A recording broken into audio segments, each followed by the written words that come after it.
This sleek, state-of-the-art submarine named Ran was sent to explore the depths of Antarctica. But as soon as it discovered something, it mysteriously disappeared. So, what happened? It all started when scientists wanted to explore one of the most remote and mysterious places on Earth, the Dodson Ice Shelf in West Antarctica. This ice shelf, silent giant, stretches 30 miles wide. That's almost the length of New York City. It stands between two icy promontories, the Martin and Bear Peninsulas, and it hides an entire world of geological mysteries. If you think that Antarctica is nothing but a desert of super thick snow and ice, you're wrong. There are entire landscapes hidden deep down there. The underside of the Dodson Ice Shelf is a rugged, dynamic terrain shaped by the slow, relentless forces of nature. There are towering ice formations, deep troughs, and bizarre structures stretching for hundreds of feet.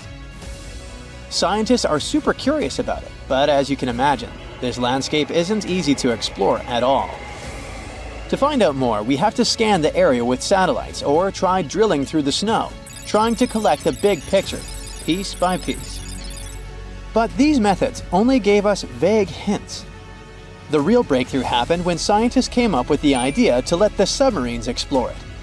Autonomous submersibles could swoop deep into the icy waters beneath the Dodson Ice Shelf and tell us what's up down there. These robotic explorers have fantastic advanced sonar systems. It's that thing that bats or dolphins do. They can use sound to see the world. Basically, they send out sound waves underwater, and when those waves hit something like the ice shelf above or the seafloor below, they bounce back to the system. Animals feel how long it took for the sound waves to return and how they changed. And this helped them understand what's located where. For example, clicks that dolphins send out tell them where the fish are. We copied this crazy evolutionary trick and adapted it to our underwater exploration. Only our version is much cooler, with a higher level of precision, so we created detailed maps of the environment. The Ran submarine was one of those robotic explorers. It was named after the Norse deity of the sea. Ran had been meticulously programmed to navigate a treacherous landscape of Antarctica.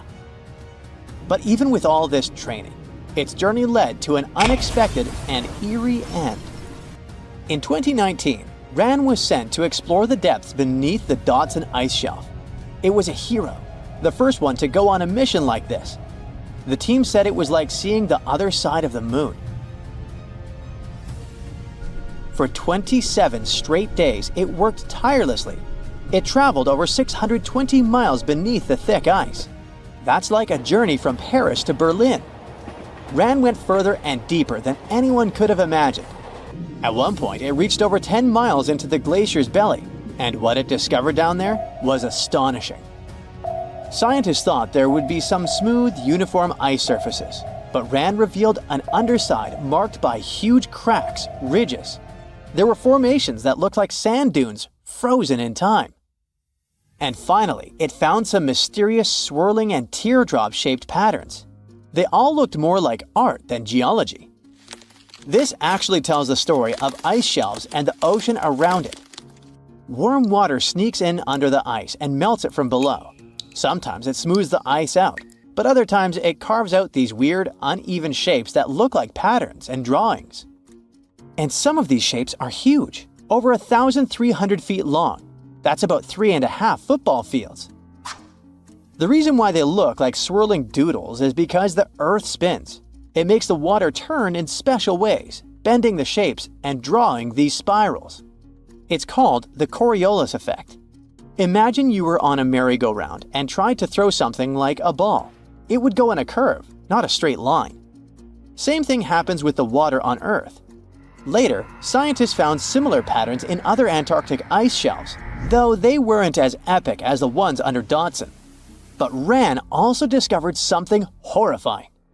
Turns out that these warm waters, aside from being great artists, are also a huge danger. The Dodson Ice Shelf isn't just hanging out serenely on the sea. It's part of a very delicate system and acts as a protective barrier that holds back huge glaciers in West Antarctica. The ice shelf is floating on the ocean, but it's still connected to the land. As warm water sneaks underneath it and the ice melts, the Dotson can't hold on to the land as tightly anymore. The protective barrier starts to weaken, and this lets the glaciers behind it move faster into the ocean. When those glaciers flow into the sea, they add more water, which could cause sea levels to rise, eventually changing our coastlines. Rand stumbled upon huge pockets where the ice was melting at alarming rates, all due to powerful underwater currents. It was like seeing a ticking clock on the glacier. The stakes were high, but luckily the submarine was ready. This time, it managed to return. And then, it worked for 5 more years, helping scientists with tons of useful data. The missions were daunting. There could be periods where Rand slipped into the pitch-black cavity beneath the glaciers, spending 24 hours without communication. But it was mapping every peak and every valley. It gained experience from over 40 missions below ice. Then, in early 2024, Rand went on a mission to the Thwaites Glacier. The mission was bold from the start. This place is also ominously referred to as the Doomsday Glacier. It's called that because it's slowly melting and has the potential to raise sea levels worldwide if it collapses, causing catastrophes everywhere. That's why Rand was dispatched to explore its underbelly, a place that had never been mapped so intricately before. The idea was to uncover the glacier's secrets, study how rapidly it was melting and why. This was Rand's second time exploring Thwaites. During the previous visit, it became the first sub to ever map the glacier's underside. Rand was exploring the depths from 650 feet to 1,650 feet. It sent a lot of data about how the Doomsday Glacier was slowly melting due to warm ocean currents. But while venturing into these icy depths, something went wrong. Out of nowhere, Rand vanished. Without warning, without a trace. One moment it was sending back crucial data, and the next it had slipped into the abyss. No distress signals, no final transmission, and it didn't return to the point it was supposed to. People sent extensive searches, helicopters soared overhead, drones buzzed through the frozen skies, but no sign of the submersible emerged from the glacier's grasp. After a while, Rand's batteries would certainly run away. So at this point, it had definitely been swallowed by the abyss beneath 1,500 feet of ice.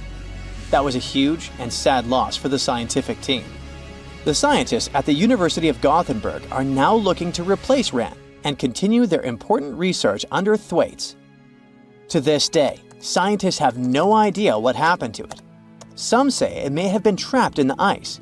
Others believe it was pulled away by an unseen current. It also might have collided with something unexpected. Whatever the truth is, its disappearance has left scientists stunned, and it looks like the ice shelf will hold on to its secrets a little longer. At least we gained a treasure trove of knowledge from Rand's journey. Scientists keep exploring Antarctica, looking for history that hides under the snow. For example, they discovered that around 90 million years ago, a lush temperate rainforest thrived near the South Pole. They revealed an ancient world far warmer than they ever imagined. Deep in Antarctica, they unearthed fossilized roots, pollen, and spores preserved in the soil. All this shows that there was a swampy rainforest that flourished despite months of polar darkness. All these discoveries changed our understanding of Earth's climate, both in the past and the future. Most of the ocean is still shrouded in mystery, whether we're talking about dark corners or creatures that are hiding in the depths. But sometimes it gives us a peek into scary things it hides in its cold, dark depths. Like when you hear on the news that there are some deep-sea creatures washed ashore after a powerful storm once again. Some just look weird, while others are real monsters that live at depths of more than 3,300 feet. The coldest and deepest parts of the ocean have created one specific phenomenon called gigantism. So, sea spiders, squids, worms, and many other animals, mostly invertebrates, or creatures without backbones, they're all way bigger and scarier than the versions we see in the more shallow areas. In the Pacific depths, you can see a sea sponge as large as a minivan. Or what about the colossal squid that lives in subantarctic waters and is nearly 14 times longer than the arrow squid, a type that mostly lives in New Zealand? Researchers found many of these underwater monsters in the abyssal zone of the ocean. Back in 2021, the researchers showed images of the giant phantom jelly. It was at a depth of 3,200 feet. Its tentacles were 33 feet long. Wow, I wouldn't like to face that one on the beach. It probably eats only small fish and plankton, but it can swim to depths of more than 21,900 feet. And down there, this giant jelly doesn't have enough food. How does it survive then? Scientists haven't figured it out yet. And there are even more questions related to the giant squid, the biggest one ever found. This monster is 43 feet long, with a weight of nearly a ton. Imagine if those tentacles would grab your car, or something like that. They would smash it like it was a toy. There's no light in the abyssal zone. Sun rays just can't penetrate that deep. So there's no algae or underwater plants there. Local animals mostly eat snow. Marine snow is not like the regular one you build a snowman with. It consists of any small flakes or remains that fall from the surface of the ocean. Maybe even some leftovers that animals up there couldn't eat. So it's not much, but apparently it's enough for very large creatures that hide deep down there, like giant squids. Squids that generally live at such depths don't bother going after their prey. They just wait until the poor animal swims right up to their long tentacles and falls into a trap. It may not be the best method ever, because not many animals will even swim into these dark, cold parts. But it's the method that saves energy. A giant squid eats only 1 ounce of fish daily, which is approximately 45 calories. That's nearly 50 times fewer calories than an average person should eat per day. So when a squid gets 1 fish, it saves it for a couple of days. I hope giant squids won't get the idea to go to the surface and look for food when there's not enough of it in the abyssal zone. And I hope even more that giant Greenland sharks won't get that same idea. You can find them at depths of up to 7,200 feet. They're twice as slow as we usually walk. They swim at a speed of 1.12 feet per second. Their slowness is part of the energy-saving mechanism that creatures down there need to survive. But they can speed up in the form of short bursts when they need to catch prey. But they kinda change their diet from predator to scavenger, considering their environment. There will be more leftovers falling from the surface than animals to go after. Greenland sharks grow just 0.4 inches per year, and they're mostly 20 feet long, which means they live for a very long time, sometimes up to 400 years. They also have a slow metabolism, and that's one of the main factors for their long life, too. Greenland sharks like to spend their time in cold waters. They're adapted to that, since their tissues have specific chemical compounds that prevent the forming of ice crystals all over their body. That means they have some sort of natural antifreeze. So what makes them so big? Scientists are still not sure, but some theories try to explain it. There's this thing called Kleiber's rule that says bigger animals tend to be more efficient. Just take a small fish and compare it to a whale with a mass hundreds of times bigger. The whale has a greater metabolism. It conserves energy more efficiently and loses less of it to the surroundings through heat. Moving on, bigger animals can ingest bigger prey. They're more likely to go through tough issues in their environment or defend themselves from predators going after them. Also, the body gets bigger when temperatures are lower. The Greenland shark is a perfect example. So are giant sea spiders. Sea spiders are generally common, and you find some very small ones at 0.04 inches. But in deeper parts of the Antarctic, they become 3-foot-long giants. They grow so big because the cold water has more oxygen. That way, more of it diffuses into the animal's body, and that allows it to grow bigger. Yeah, both as a creature and a nightmare. And how about this giant tube worm? Researchers found it accidentally while they were exploring the mysteries of the Pacific Ocean floor. They stumbled upon unusual hydrothermal vents. Volcanic heat is a thing that gets them going. As water seeps down through faults or cracks in the rock, these vents change their direction. When the water gets out of the vent, it's rich in different minerals and chemicals. Most animals wouldn't survive being around this toxic soup of chemicals, but not these tube worms. They came as a true surprise, because not only are they not bothered by these toxic vents and the almost boiling temperature of the water, but they developed entire ecosystems there. They're unique because they don't need sunlight to survive. Instead, small bacteria are their main source of energy. That bacteria gets their energy directly from these toxic chemicals. So it's not photosynthesis, but a process called chemosynthesis. And these tube worms don't have mouths. These bacteria live inside them. Strange story, huh? Plus, these scary worms reach up to 8 feet. Giant isopods are no better either. They lurk at the depths of the ocean of 1,640 feet or more below, far away from the sunlight, looking like some monstrous wood lice. They spend most of their time on the seabed, hoping to find some food falling from higher levels of the ocean. Check out their small hooked claws at the ends of their legs. Isopods use them to remain more stable while moving around the ocean floor. Since there's no light, they have long antennae that help them feel their way around. These sensory antennas are about half the length of their body. Giant isopods have pretty big eyes compared to their body size, too. They can grow over 12 inches from head to tail. And these fellas are really patient. Remember how we said animals down there rarely get food? Sometimes they need to wait for years to get a proper meal. That's why their metabolism is amazingly slow. 5 years later. They can go for 5 years without eating anything. Imagine that. I get hungry just talking about this. In 2006, a biologist did research to compare the differences between the shallows and the deep sea regions. He realized the deep sea mirrors the island rule. First, isolated parts of land develop biodiversity you won't find anywhere else. Second, small-bodied life there grows much bigger when it's isolated, compared to life on large land masses.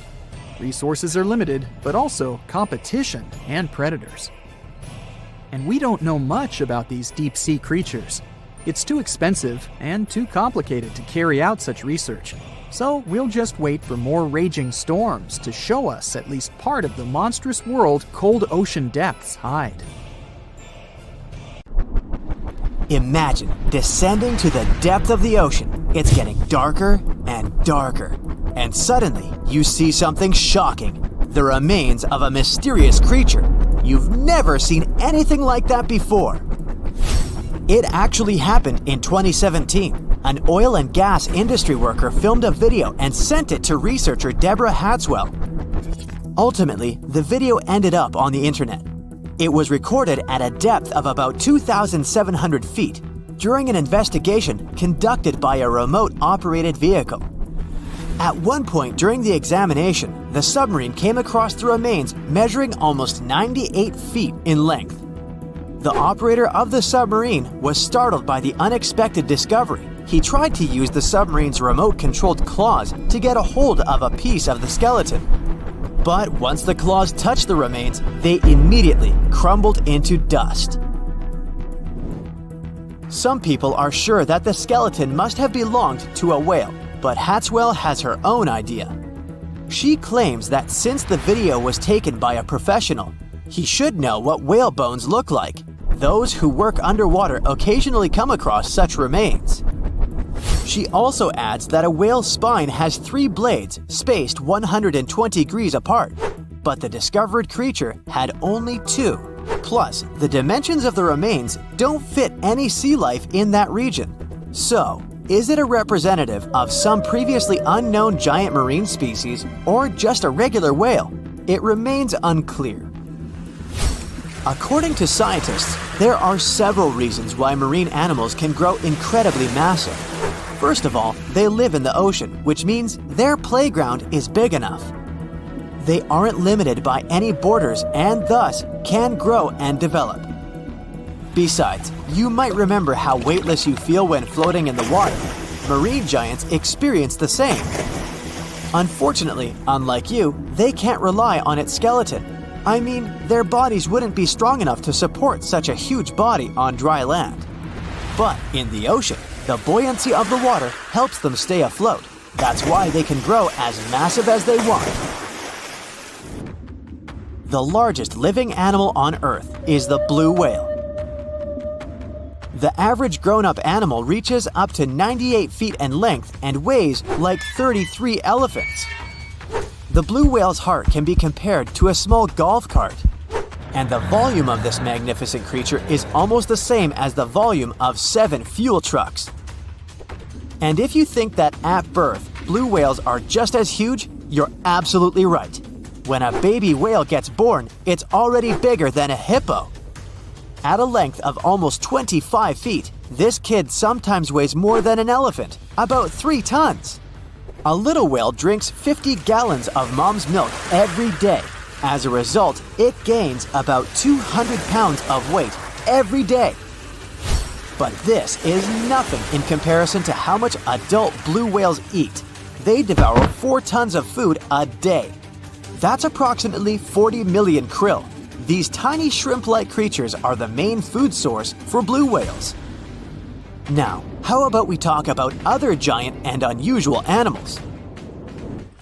These days, the capybara is considered to be the largest rodent in the world. It can grow up to 130 pounds. But around 3 million years ago, there was another rodent that was way larger than the capybara. It weighed a whopping 2,600 pounds. Let's call this creature J. monesi, since its full name is too tricky to pronounce. They lived in the forest areas of modern-day Uruguay. These animals had big front teeth.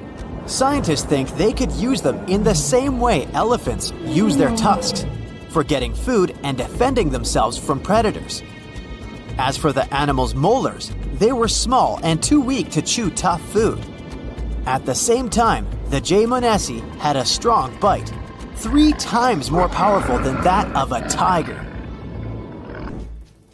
More than 30 million years ago, a hornless rhino was roaming Earth. This giant weighed more than 4 grown-up modern elephants, about 30 tons. Even though it reached a height of 18 feet, the animal had a small skull. But its long limbs allowed it to eat branches and leaves off pretty tall trees. Even without the horns modern-day rhinos can boast, their prehistoric relatives had something unusual. It was teeth. Out of 2 pairs of incisors, the lower one pointed forward and the upper one leaned downward. Experts think this could help the creature hold branches in its mouth more steadily while eating them. This prehistoric rhino is still the largest known land mammal to ever exist. The Argentinosaurus is considered to be one of the largest dinosaurs to have ever roamed the surface of the planet. This creature was discovered in 1987 in Argentina, hence the name. The length of this colossal herbivore that lived around 90 to 100 million years ago could be as long as 3 school buses. These dinos were pretty slow. Their top speed was around 5 miles per hour, which is the speed of a very slow taxiing Boeing 747. But no wonder they didn't rush. Imagine carrying such a huge weight every day. Scientists haven't figured out yet how these enormous animals held their necks vertically or horizontally. The problem is that in a vertical position, the Argentinosaurus's heart would have experienced enormous pressure. After all, it would have had to pump an impressive amount of blood, 40 feet into the air, and repeat it 60 times every minute. The green anaconda is one of the largest snakes on the planet, considering its length to weight ratio. The average specimen might not be the world's longest, but the snake's enormous girth makes it twice as heavy as other huge reptiles. This creature is rather clumsy on land, but sleek and fast in the water. It can also lay in wait for hours while almost totally submerged. The saltwater crocodile can grow up to 23 feet in length. It's the most massive modern reptile. The largest males can weigh as much as a small hippo. Females are usually twice smaller. These super predators have the most powerful bite among reptiles. They hunt by hiding near rivers and waiting for animals to come to drink water. They also don't hesitate to strike people.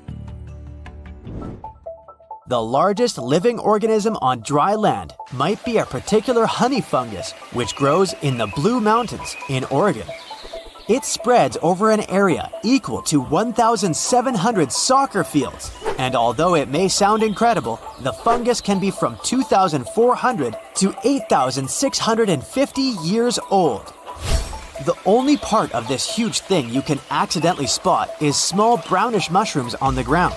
But even if you take a usual mushroom, what you see is only 10% of the whole deal. The biggest part is hidden from your eyes underground. But while ordinary mushrooms feed on plants and fallen leaves, the honey fungus is much more dangerous. It's very harmful to the trees growing nearby. The fungus attaches itself to tree roots and feeds off of them. Unfortunately, this process damages trees, slowly and irreversibly. And if you have doubts about whether this fungus colony can be considered an individual organism, don't worry, it passes the test.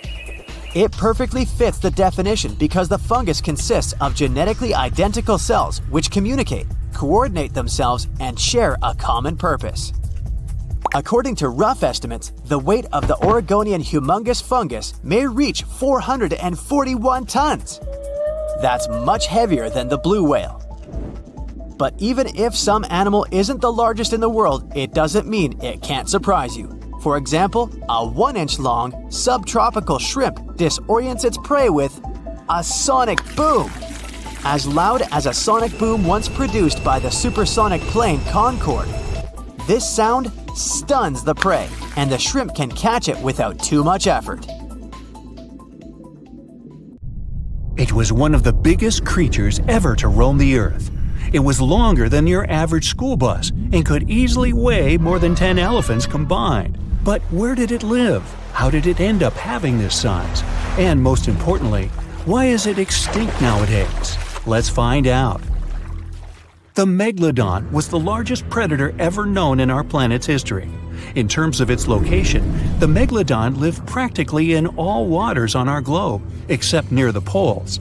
The reason why there were no megalodon teeth found in Antarctica is probably that the gigantic creature adapted to only warm tropical and subtropical waters. The younger ones liked to keep to the shores, while full-grown adults preferred coastal areas, but they could easily move into the open ocean as well. How do we know the megalodon was so widely spread? We can only presume, based on the fact that they discovered the most northern fossils off the coast of Denmark and the most southern in New Zealand. The discussion of how the megalodon got this size is still open in the scientific community. They recently found out that not all the specimens from this fascinating species reach the same huge size. This has to do with a little something called the Bergmann's Rule, which says that the temperature of the surrounding environment affects the animal's body size because they either need to conserve or shed heat. The megalodons that reach cooler waters probably needed more body weight to make sure they survived in low temperatures.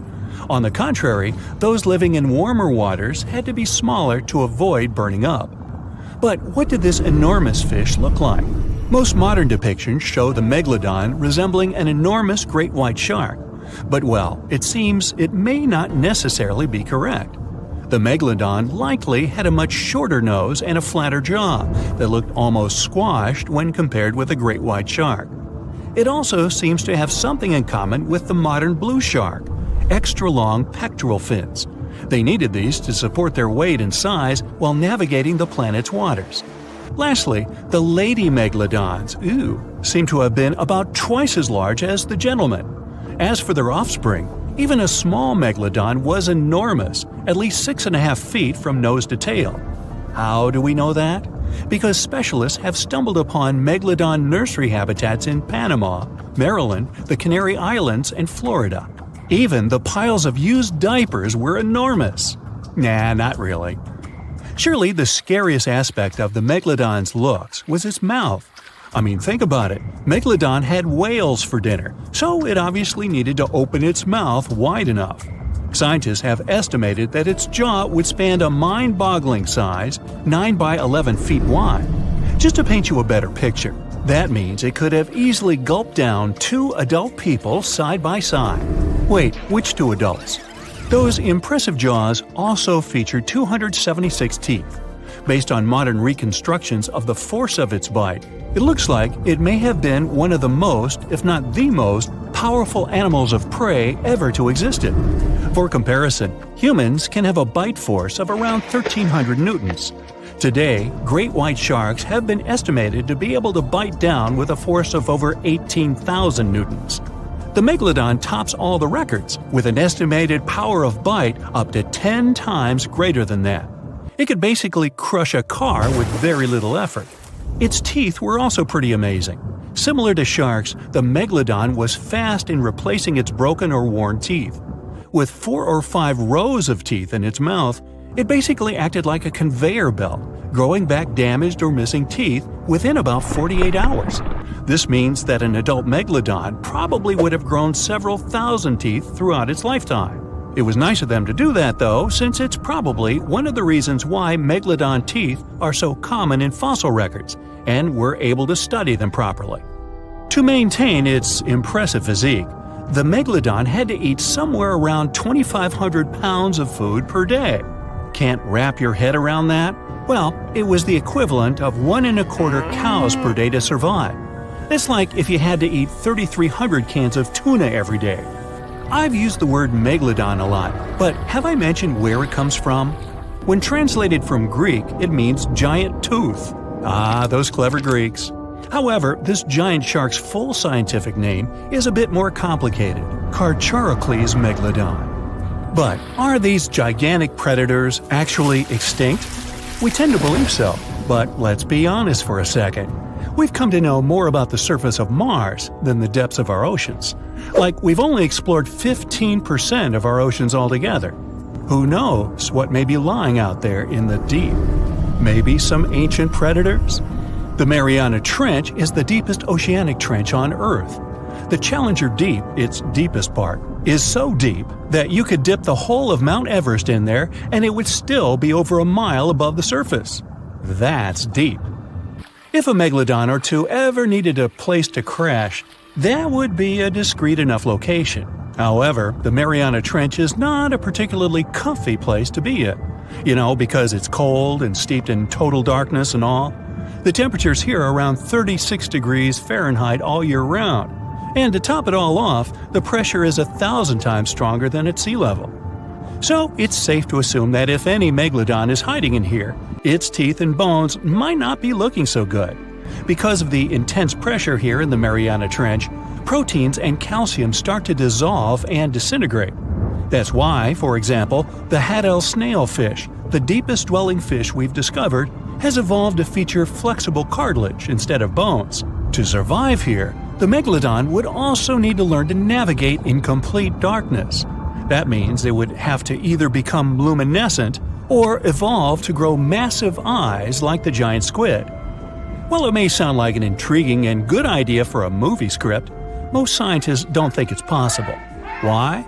Well, most of them say it's because of the megalodon's size. Most foods that megalodons like to eat live in shallow ocean areas and not in the deep, deep sea. Specialists believe that if these animals were actually still roaming our waters, there's no way we wouldn't know about it. They would need to come up for dinner every now and then, right? Their food is also the most likely cause of why the megalodon is not alive anymore.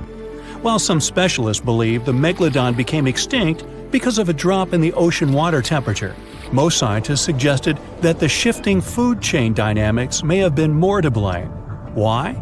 Because at some point, there was less and less of its primary food source, baleen whales, and at the same time, the numbers of its natural competitors, like smaller predatory sharks like the great white shark and whales, increased.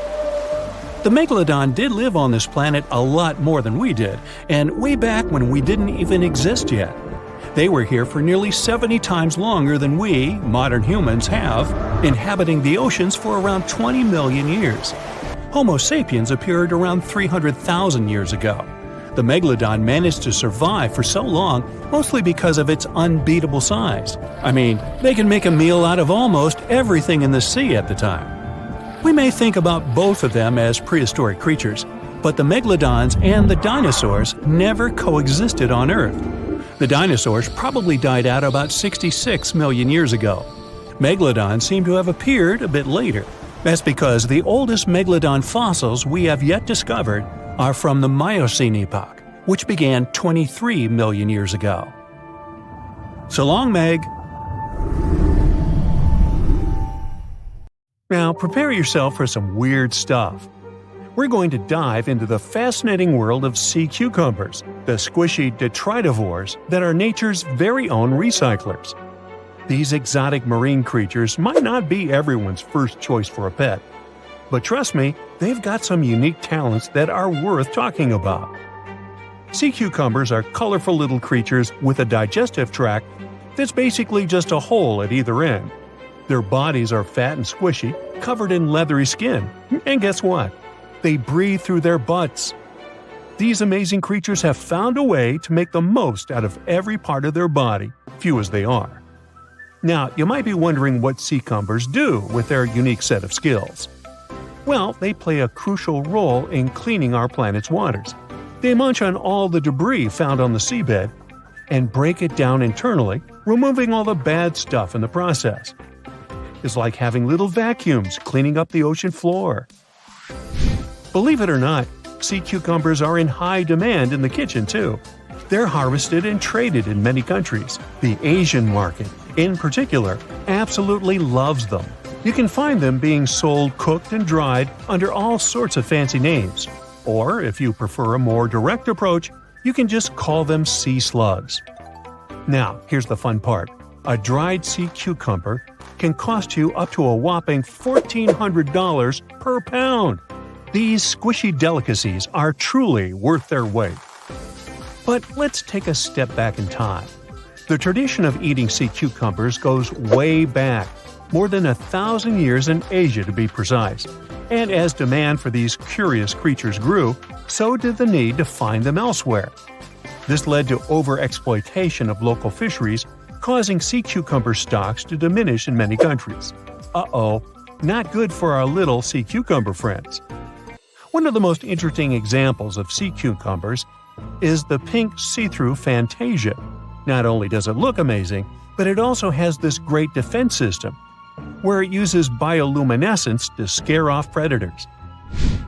Thankfully, some brilliant researchers around the world have decided to act. They're on a mission to breed sea cucumbers and replenish the depleted fisheries. They're also exploring how these creatures can be a reasonable food resource and help reduce the damage done by fish farming. In Scotland, for instance, where a team of enthusiastic students started a company for this particular purpose. Their goal? To figure out how sea cucumbers can absorb as much of the bad stuff they can in the water. They might just be the aquatic superheroes we've been waiting for. Meanwhile, in Sweden, marine biologists are working hard to restore the population of red signal sea cucumbers. These poor creatures have been fished out of local waters, but specialists are determined to give them a fighting chance. They're also exploring how sea cucumbers can fit into seafood cultivation. Their lab is like a sea cucumber daycare, carefully nurturing the next generation of these wiggly wonders. And let's not forget about Canada. Research scientists are focusing on the giant red sea cucumber. These magnificent creatures can grow up to 20 inches long and are perfect for co-cultivation with other species. They're even developing special containment systems that will make it easier to keep sea cucumbers where they're needed the most. Okay, speaking of amazing sea creatures, what about a fish that can fly? Heard that right, we're about to stumble upon a land where fins meet flying, and the ocean becomes a runway for these airborne acrobats. Prepare to be fantastically entertained. Nah, I didn't write that one. So picture this, you're lounging by the warm ocean waters, minding your own business, when suddenly you see a fish soaring through the air like a torpedo. That's right, they are real, and they got some serious style. With their sleek bodies and pectoral fins that resemble wings, They're the high flyers of the sea. Now, you might be wondering, why would a fish take to the skies? Well, it turns out these magnificent creatures have developed this nifty gliding ability as a sneaky trick to escape from their underwater foes. And boy, do they have plenty of enemies. Those guys are all on the lookout for a tasty flying fish snack. When it comes to their diet, these avian fishes are quite the foodies. They chow down on a variety of treats, including the ever-popular plankton. Who knew tiny floating organisms could be so delicious? Now let's take a closer look at the flying fish family album. We've got a whopping 40 known species strutting their stuff in the sky. And here's a fun fact. All of them have tails that are forked in an uneven manner, with the lower lobe being longer than the upper one. It's like the fishy version of a funky hairstyle. And there's more. Some of these weird flyers even have supersized pelvic fins, giving them the appearance of having 4 wings. Can you imagine the envy in the fish community when they see these trendsetters gliding by? Okay, now let's get to the nitty-gritty of their airborne adventures. The flying fish takeoff is a sight to behold. First, they gather some serious speed underwater, reaching a zippy 37 miles per hour. That's faster than some highway speed limits. Then, like a rocket ready for blastoff, they angle themselves upward and break the ocean surface, ready to take flight. But they don't stop there. These thrill seekers can reach heights of over 4 feet in the air. Can you imagine the view from up there? They glide through the sky, covering long distances. That's like the fishy equivalent of a marathon. And here's the best part. When they approach the water again, they can flap their tails and continue their flight without fully returning to the depths. These fishy flyers are also all about the nightlife. Just like partygoers flock to a glittering disco ball, flying fish are attracted to light. Crafty fishermen take advantage of this by setting up canoes with just the right amount of water to keep the fish comfy but prevent them from escaping. Then they add a luring light to the scene, and before you know it, flying fish are caught left and right, supplying a bountiful catch for those lucky fishermen. Don't worry though, these flying fish aren't on the endangered species list. Not yet, at least. The next time you find yourself by the ocean, keep an eye out for these marvelous creatures. You never know when you'll see a flying fish extravaganza. Our next adventure takes us into the quirky world of underwater romance. Picture this. A scene that looks like someone doing the tango with their lunch. Wait, what? No, it's not a throwing up contest, I promise. We're diving headfirst into the jaw-dropping, pun intended, mating ritual of the jawfish. These curious creatures call the coral reefs of the Caribbean Sea and the Western Atlantic home. And boy, do they know how to make a spectacle of themselves. Forget about pickup lines or fancy gestures. These jawfish rely on their unique jaw-based moves to pursue their potential partners. It's like a dance-off, but with their mouths. Not only are these fishy fellas skilled in the art of sand scooping, but they also double as diligent parents. Talk about alliteration. Talk about multitasking. The males take their parental duties to the next level by carrying the precious eggs in their giant mouths until they're ready to hatch. It's like they have their own aquatic daycare center going on. When they're not busy nurturing their offspring, these jawfish transform their mouths into fighting tools. That's right, it's time for the Jawfish Fighting Championship. They go head-to-head, or rather mouth-to-mouth, in epic battles of mouth strength and agility. You know the old saying, put your money where your mouth is? Well, these jawfish take it to a whole new level. Whether it's for romance, parroting, or friendly competition, these jawfish show us that sometimes actions do really speak louder than words. They may look like they're having a bad seafood experience, but rest assured, it's just their unique way of finding love and expressing themselves. The stonefish. Stonefish aren't going to win any beauty contests, unless the pageant is for best rock look-alike. Their tiny unreflective eyes and rough skin blend in perfectly with their environment. a large head, an even bigger mouth, and a home full of, yeah, it's rocks. And just because you're on the beach doesn't mean you're safe. Stonefish can survive for 24 hours out of the water. Stepping on one or even handling one won't be that fun. Their dorsal fin spines have extremely strong venom. It shoots out when they get stepped on, and it can lead to paralysis or even heart failure. You'll need help fast. No wonder they're one of the most dangerous creatures in the water, or anywhere. Be careful when scrambling around rocky areas. They love to play hide and seek. The deep sea dragonfish. If there were a prize for the most hideous fish in the ocean, the deep sea dragonfish would win. With slimy, scaleless skin, massive teeth, and a face only a mother could love, this bad boy of the sea is nothing to mess with. It likes to swim between 700 feet and 6,000 feet below the surface of the ocean, where the waters are the darkest and coldest. Along with some other creatures on this list, the deep sea dragonfish relies on its bioluminescent body parts to catch prey. It also uses its hanging appendage, which boasts a little red light on the end, coming out from its lower jaw. Many fish mistake this little light for prey, luring them right into the jaws of the deep sea dragonfish. Very clever dragonfish, very clever indeed. The fangtooth.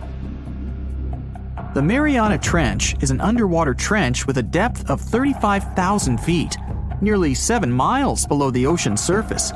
Let that sink in. While scientists know the Mariana Trench exists, it's one of the least explored places on Earth. It's also the deepest area of Earth's oceans. And although many creatures down there probably haven't even been seen by humans yet, scientists have had the creepy pleasure of getting to know the fangtooth. The fangtooth fish shamelessly lives up to its name. Just look at that thing. The fangtooth is carnivorous and feeds on just about anything it can find that gets caught in its sharp-toothed mouth. These fish rely on their contact chemoreception to find prey. In other words, they can sense chemical residue that comes off of other living organisms in the deep sea. This is because they don't have any light-producing cells on their bodies, unlike many other deep-sea fish. On top of all that, it's pretty dark down there. So whatever crosses their path, they chomp on. While these guys look pretty scary, they're not a threat to humans. They only grow about 7 inches long. Even so, I wouldn't want to run into one of these things during a relaxing swim in the ocean. The Dunkleosteus. Strangely enough, this prehistoric fish, known as the T-Rex of the seas, had no teeth. Those were replaced with bony plates that allowed it to have the strongest bite among other monsters of its size. The goblin shark. If you thought the movies about sharks were scary, this next deep-sea creature will make you swear off going for dips in the ocean forever. However, it lives 3,000 feet underwater, so you'll never likely see it face to face. The goblin shark looks like a cross between a shark and a creature from your worst nightmare. These sharks boast a protruding sword-like snout with a jaw that juts out to match. Unlike other sharks that have more of a gray hue, this creepy thing looks not so pretty and pink. Aside from their scary demeanor, what do scientists really know about the goblin shark? Well, not much, except that they can grow up to 18 feet in length. Looks like there's still a lot to learn about these guys, if you dare to. By the way, did you know that sharks don't sleep? Many species have to keep water moving over their gills to get oxygen, so they can't fall into a deep sleep like we do. That's why they stay half awake during rest. Typically, sharks don't even close their eyes. The cookie cutter shark. This shark is a living horror, with lower teeth being big and sharp, while the upper ones are much smaller. When its teeth fall off, the shark eats them to maintain calcium levels. Pretty smart solution for a shark. The frilled shark. Studying the frilled shark is like looking through a portal back to prehistoric times. That's because scientists think that these eel-like sharks haven't changed much since their oldest ancestors roamed the deep sea waters, so they're sometimes referred to as living fossils. These sharks' mouths are filled with a terrifying 25 rows of backward-facing sharp teeth, 300 in total. They're designed to grasp prey and hold them tight so they can't get away, according to early studies of the shark conducted in 1884 and published in the Bulletin of the Essex Institute. Luckily for swimmers, the frilled sharks live between 390 feet and 4,200 feet below the ocean's surface, so they'll probably never run into them. Probably. This is probably the worst nightmare of any dentist. The Northern Stargazer. Take a look at this cutie. The Northern Stargazer is definitely not something you'd wish to see on the ocean floor. This horrid creature hides its body under the sand, leaving its face above to wait for prey. The Tasseled Wobbegong. Here's another carpet shark on our list. It lies low on the bottom of the sea and patiently waits for its prey to come by. The Australian Ghost Shark. The Australian ghost shark isn't really even a shark, but a very bony fish. It's also a living fossil. It hasn't changed within the last 400 million years. Believe it or not, sharks and humans have a common ancestor that lived around 440 million years ago. Even though we both evolved in our own way, there are still some signs of that connection. For example, the genome of an elephant shark is very similar to humans. The Leopleurodon. This list of terrifying creatures would be incomplete without mentioning the terrifying and prehistoric Leopleurodon. This carnivorous marine reptile existed during the Colovian stage of the Middle Jurassic era and ruled the waters at 9 feet in length.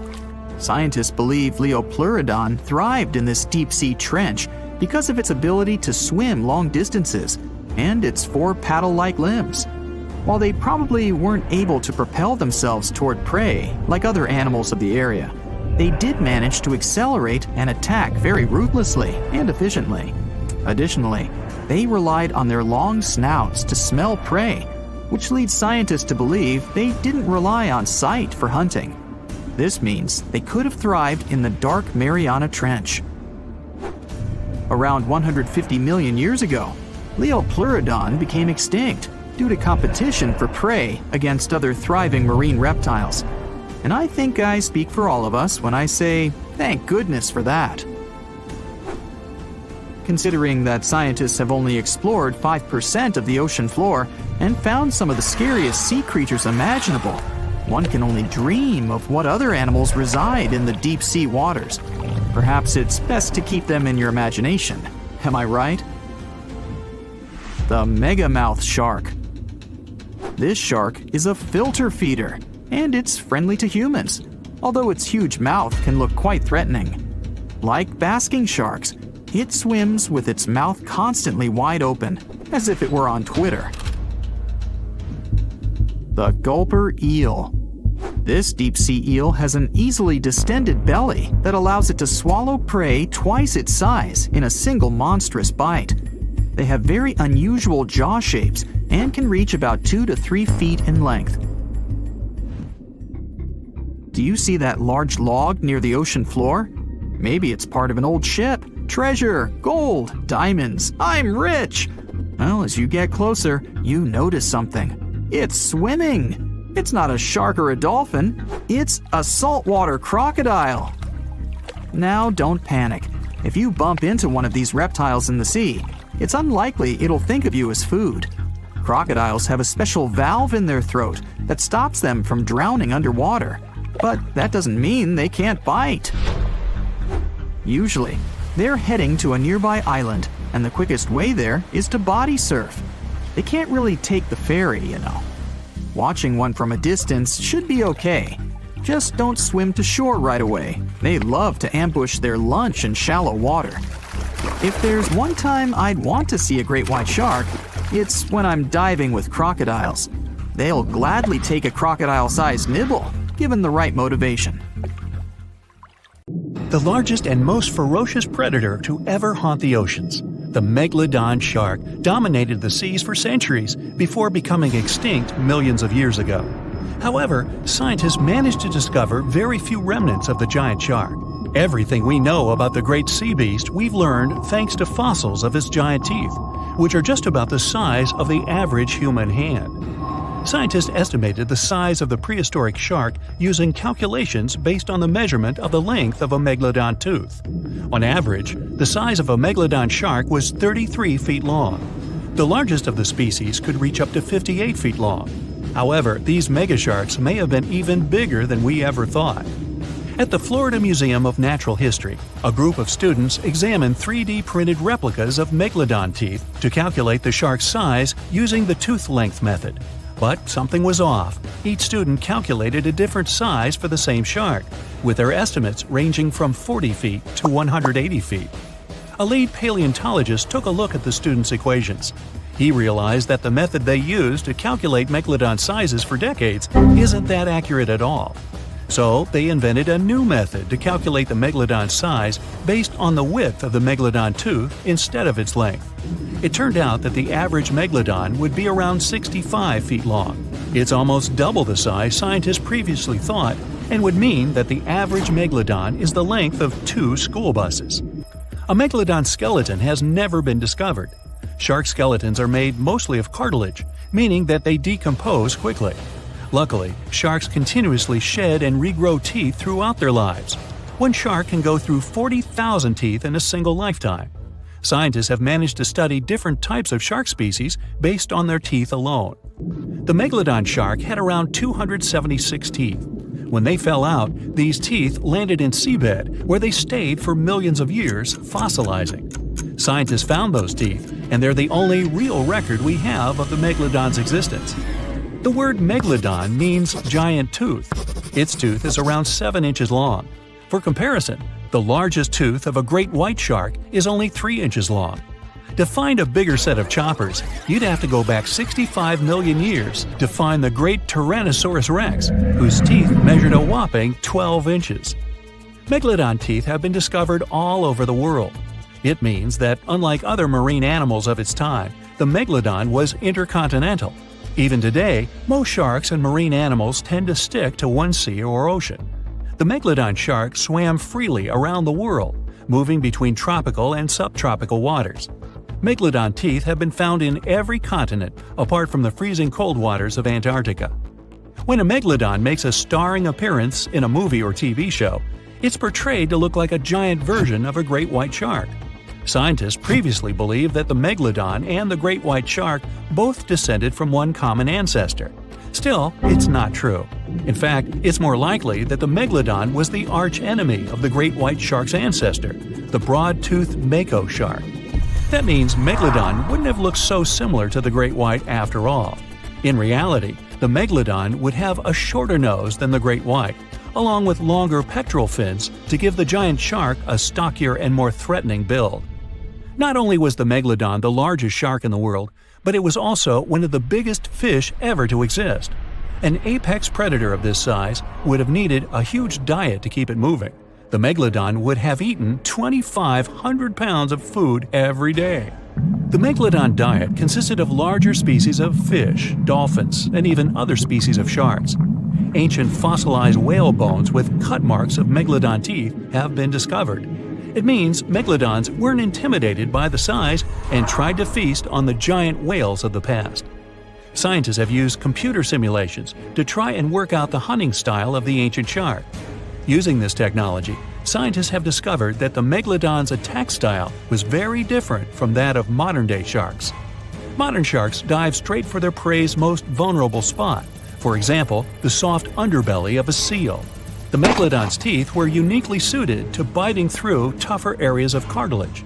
So, evidence suggests that a megalodon would first chew the tougher fins of their prey, rendering them unable to swim away before launching into their final attack. The mouth of a megalodon was around 10 feet wide and 9 feet tall, large enough for you to swim into without touching any teeth. However, we don't recommend that. Their mouths were so large a megalodon could swallow a small car without even having to bite down on it. Research teams from Australia and the US collaborated to work out the biting power of the megalodon using computer simulations. The results were terrifying. While the modern great white shark has the biting power of 1.8 tons of force, the megalodon could easily chomp down on its prey with a biting power of 18.2 tons. The bite of the megalodon would easily be able to cut through steel and overpower any other predator in the ocean.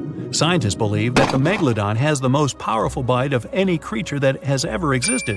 The megalodon's bite would easily overpower the T-Rex, which has a biting force of 6 tons. Mysteriously, no one knows exactly when or how the megalodon went extinct. However, several theories are floating around as to how this could be the case. The megalodon had become extinct by the end of the Pliocene, which was a phase of global cooling that spanned over 5 million years and ended over 2.6 million years ago. New evidence suggests that the last megalodon lived at least 3.6 million years ago, right in the middle of the Pliocene era. Another theory claims that these megasharks disappeared because of the changing Earth temperatures occurring during the Pliocene. As the Earth cooled down, the tropical waters of the world's oceans plummeted to colder temperatures. Scientists believe that this led to the extinction of a third of all large marine animals, meaning that the megalodon's food source took a massive hit. Without much prey left to hunt, the megalodon inevitably went extinct. Megalodon sharks would give birth to their pups in waters close to the shore. The shallow coastal waters provided a perfect nursery for the newborn sharks, keeping them distant from the larger predators that lurked in the open waters. As ice formed around the Earth's poles and sea levels dropped, these pupping grounds were destroyed. The megalodon pups would have had no choice but to swim in the deep ocean waters, making them more vulnerable to dangerous predators. A new theory suggests that the explosion of a star, called a supernova, could be responsible for the extinction of the megalodon. Around 2.6 million years ago, a supernova over 150 light-years away from Earth lit up the prehistoric sky and lingered there for months. A few hundred years after the supernova had faded, particles of cosmic energy from the star explosion plummeted to Earth. The energy particles carried dangerous amounts of radiation. Researchers believe that this radiation could cause the mass extinction of many marine animals, including the megalodon. Radiation from the particles extended hundreds of yards down into the ocean and was more dangerous for bigger creatures than for smaller ones. The bigger the creature is, the more radiation they would absorb. The 60-foot-long megalodon was large enough to absorb great amounts of radiation. Some people believe that the megalodon is still alive today, lurking at the depths of the ocean waters. But it's unlikely to be true. Megalodons are a warm water species, which means they would be unable to survive in the cold waters of the deep ocean. Most of the megalodon's potential prey live in shallower waters, meaning there would be very little for the megalodon to eat at a deep sea level. Simply put, if there were an animal as big as the megalodon still living today, we would have spotted it by now. Scientists and geologists are out there in the vast ocean, towing these trusty devices, also known as streamer cables. They drop these cables about 16 to 65 feet deep, with each stretching over 20,000 feet long. Now you can imagine that this whole setup creates quite a commotion underwater, attracting all sorts of curious creatures. And guess who shows up for the party? Sharks. Yep, these toothy pals are drawn to the magnetic fields of the streamer cables and sometimes mistake them for a chewy snack. Now, before you start thinking that sharks have a personal vendetta against these cables, let me tell you something. This is not a new problem. It's been going on since the 1980s. Even big players like Google have faced these underwater cable conundrums. They had to surround these internet cables with a fancy material to protect them from shark teeth. I mean, can you imagine a shark causing a delay in your internet browsing? That's one hungry predator with a serious grudge against technology. So, why exactly are sharks so keen on these cables? Well, no one knows for sure. Some scientists think it's because sharks have a thing for electromagnetic fields and get curious. Others believe they just have a thing for anything cable-shaped. It's not all sharks that cause such problems, but which of them are the troublemakers in this aquatic tale? Well, it depends on the depth of the cables. For example, when it comes to a particular depth, the bull sharks seem to be the mischief makers. These bad boys have solid gray physiques and short snouts. They're like the bullies of the underwater neighborhood, causing trouble wherever they go. Bull sharks are widely found in tropical and warm waters around the world, and they seem to have a knack for seeking out these streamer cables. Now I know what you're thinking. Did these scientists really catch a group of bull sharks and make them bite cables just for science? Nope, they're way too clever for that. Instead, they used a 3D scan of an authentic bull shark jaw to create a computer model. Talk about high tech. They simulated shark attacks on the cables, measuring the impact and compression forces. It turns out that a shark can really do a number on those cables. But here's the kicker. The strength of the cables depends on how fast the shark is swimming when it decides to take a chomp. So if you see a shark cruising by at top speed, you better watch out for those cables. But wait. We can't blame the poor sharks entirely for the fate of these underwater cables. A 2009 report points out that a lot of fish have a considerable history of nibbling on cables. It's like a buffet for these underwater creatures. Barracudas, sharks from shallow and deep waters, and even some other sneaky culprits have been identified as cable biters. They just can't resist sinking their teeth into the cable wrapping, which then lets the power conductor hang out with the seawater. It's a recipe for cable failure. Still curious about the fascinating world of cable installation? Did you know that more than over 90% of international data takes a watery journey? These cables, which are like underwater highways, stretch for hundreds of thousands of miles beneath the ocean's surface, reaching depths as deep as the size of Mount Everest. Now, you might be wondering how these cables are placed. Well, it's not as simple as dropping wires in the water like in the cartoons. In fact, it requires some careful planning and specialized boats called cable layers. These brave boats meticulously run the cables across the flat surfaces of the ocean floor, making sure to steer clear of all obstacles that Mother Nature throws their way.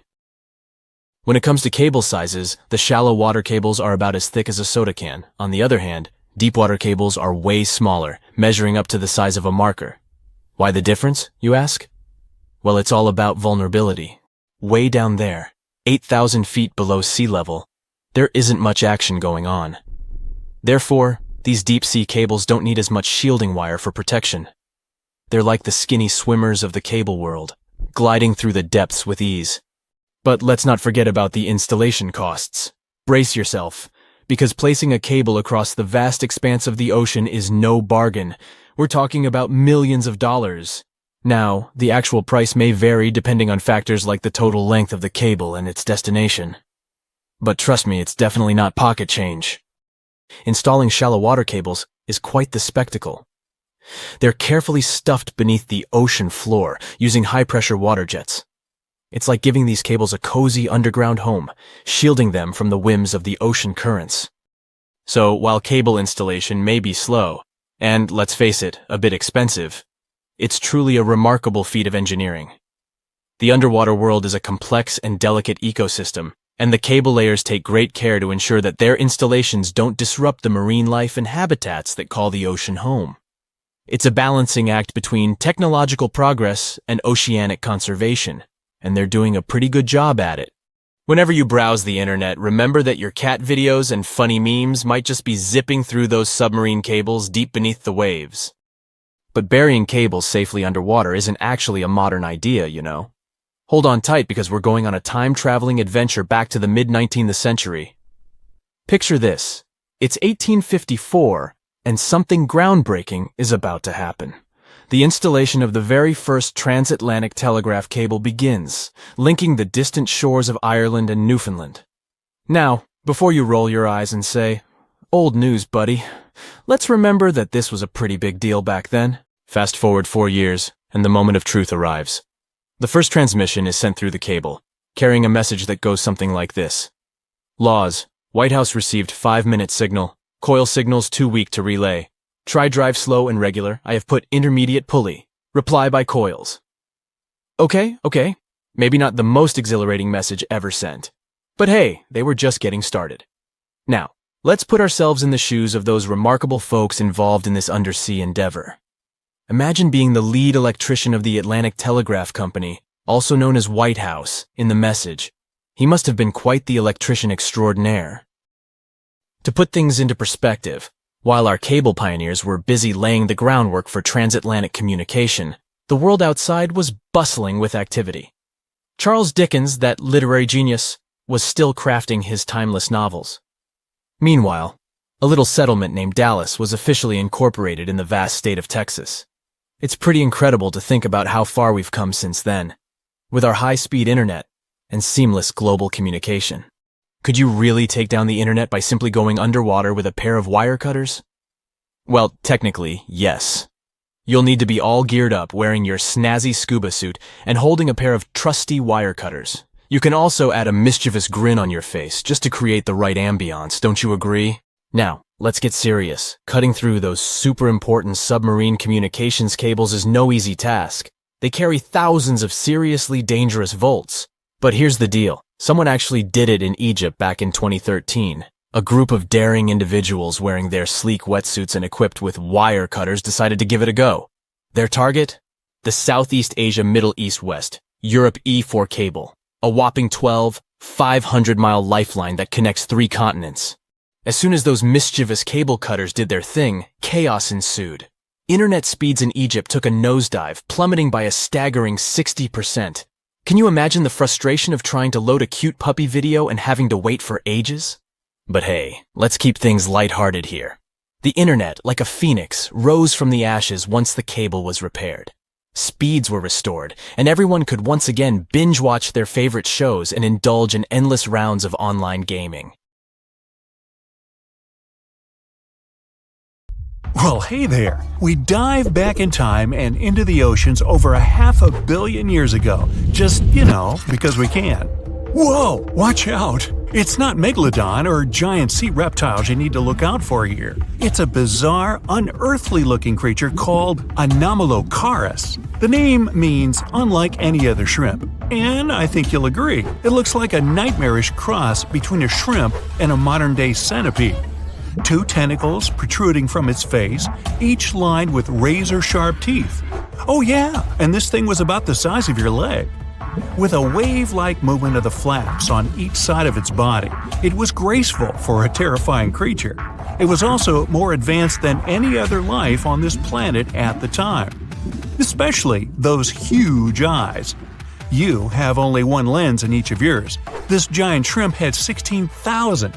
That's 4 times more than a common housefly. And you know how good their vision is. Good enough to dodge that swatter every time. All this allowed Annie to become one of the first animals on this planet to feed on others. Yep, here it is. Earth's first hunter. Its favorite meal? Trilobites. Hey, try a bite. Those are the ancient ancestors of crabs. Some of their fossils have marks on them in the same shape as the monster shrimp's mouthparts. Terrors of the past like this got to be so giant thanks to more oxygen in the atmosphere. A perfect example of this, Meganeuropsis. Imagine a dragonfly. Now make it as big as a cat, and with a wingspan longer than your arm. Megan, the monster-sized dragonfly, could easily grab other insects or even small animals, and she ruled the air with quick movements. Back then, there were still no large birds or other airborne enemies for this behemoth bug, so it was safe and free to grow as large as this planet would allow. Piranhas of the past were also jumbo-sized. Mega piranha was about 3 times the size of the river terrors we have today. Its bite force was about the same as a tiger's, and those striped kitties bite down 2 times harder than lions. That means it probably not only dined on other fish and any land creatures that, got too close to the water, but it could also easily crunch down on large turtles and other unlucky shelled creatures. And fun fact, modern-day piranhas bark like dogs when they're about to enter a confrontation. It actually sounds more like a frog's ribbit. But makes you wonder, what did this mega-sized ancient cousin sound like? A bear roaring? How about giant sea scorpions the size of your bed? Go back about 460 million years, and you'd see them swimming under you. And watch out for that tail. Scientists still don't know if these creatures could use it to inject venom like your standard land scorpion, but something tells me I wouldn't want that thing anywhere near me. Then there's this guy, Therizinosaurus. Terry looks sort of like a goose with long arms. Oh, and did I mention this goose dino is about 2 stories tall and longer than a bus? Yow! Its arms make the T-Rexes look even more bite-sized, each 8 feet long, almost triple the length of T-Rexes. And on the end, razor-sharp claws the size of your whole arm. Now, don't worry about those lengthy claws too much, though. Terry probably used them to cut through giant termite nests. So, this huge reptilian goose was more interested in eating bugs and plants. Another mega monster for you, Megatherium. The giant ground sloth could look a giraffe straight in the eye and weighed as much as a hippo. It moved mainly on its hind legs and used its massive tail as support. He had huge paws with colossal knife-sized claws. The sloth could use them to defend itself from enemies and to bend tree branches in search of food. But the biggest danger to the giant ground sloth wasn't dinosaurs or saber-toothed tigers. It was our own species. Yep, humans showed up just in time to meet this fellow and to, eat him up. Titanoboa was a terrifying 50-foot snake, as long as the great megalodon itself. It was also more than 2 times heavier than the heavyweight champion among snakes today, the green anaconda. Crocodiles were a regular on this serpent's menu. Titanoboa could swim 3 times faster than the fastest Olympic swimmer our species has ever seen. It was quicker and more dangerous in the water than outside it. And don't forget the boa part of its name. This massive snake wasn't venomous. Instead, it liked to squeeze. Remember that giant shrimp from earlier?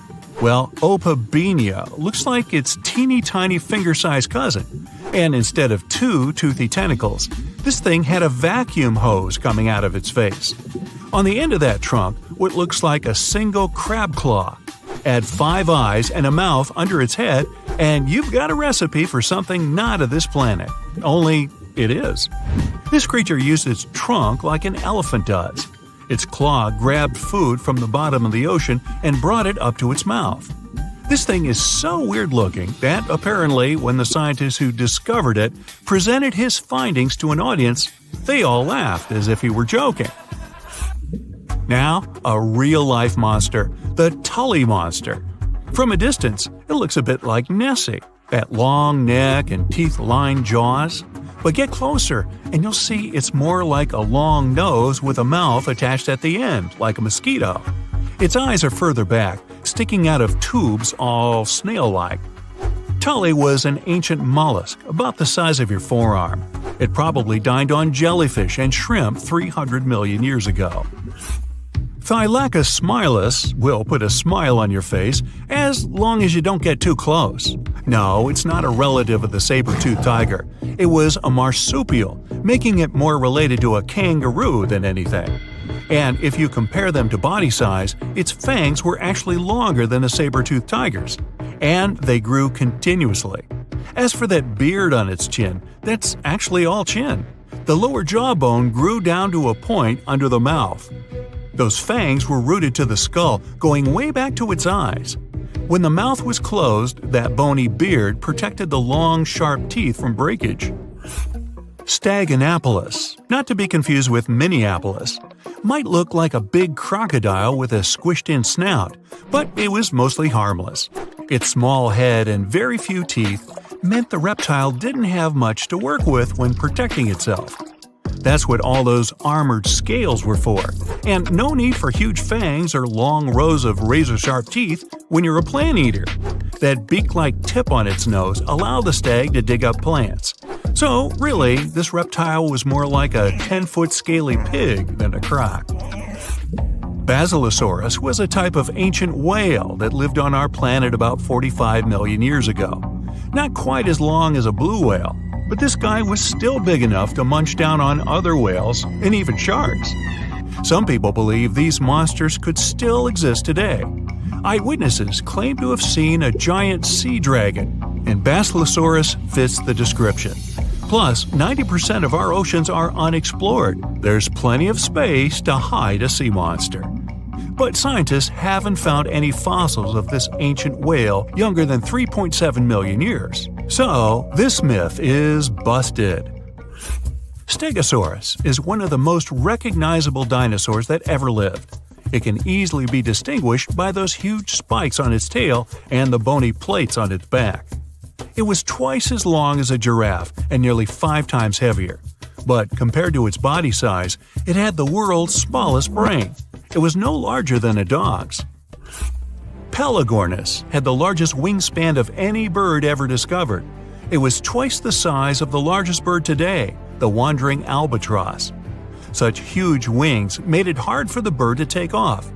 It could only do so by jumping off cliffs. And when it finally spread its wings, this giant could only go about 40 miles per hour. The fastest bird today can reach speeds 5 times that. There are plenty of fish in the sea. Some of them look totally like Nemo or Dory. Then there's the butterfly fish and fancy guppy, which is indeed really fancy. And then there's... what on earth is that? I would definitely not pay for a diving experience to see this guy. The anglerfish has the unofficial title of the ugliest animal in the world, but I wouldn't dare to break that news to it. There are more than 200 species of anglerfish currently swimming somewhere in the gloomy depths of the Atlantic and Antarctic Oceans, up to a mile below the surface. Some of them prefer different living conditions, the shallow tropical environments. Different kinds of anglerfish vary in shape and size, from the famous black sea devil to frogfish, monkfish, footballfish, goosefish, batfish, and sea toad. The larger ones can be half as long as a full-sized bed, but most are less than a foot long. Since the choice of meals where these guys live isn't that huge, they had to come up with a unique hunting strategy. They don't waste their priceless life energy on following prospective prey. Instead, they use a piece of dorsal spine that sticks above their mouths like a fishing pole, hence the name of the fish. There's a sac of bioluminescent bacteria that glows brightly in the dark at the end of that rod.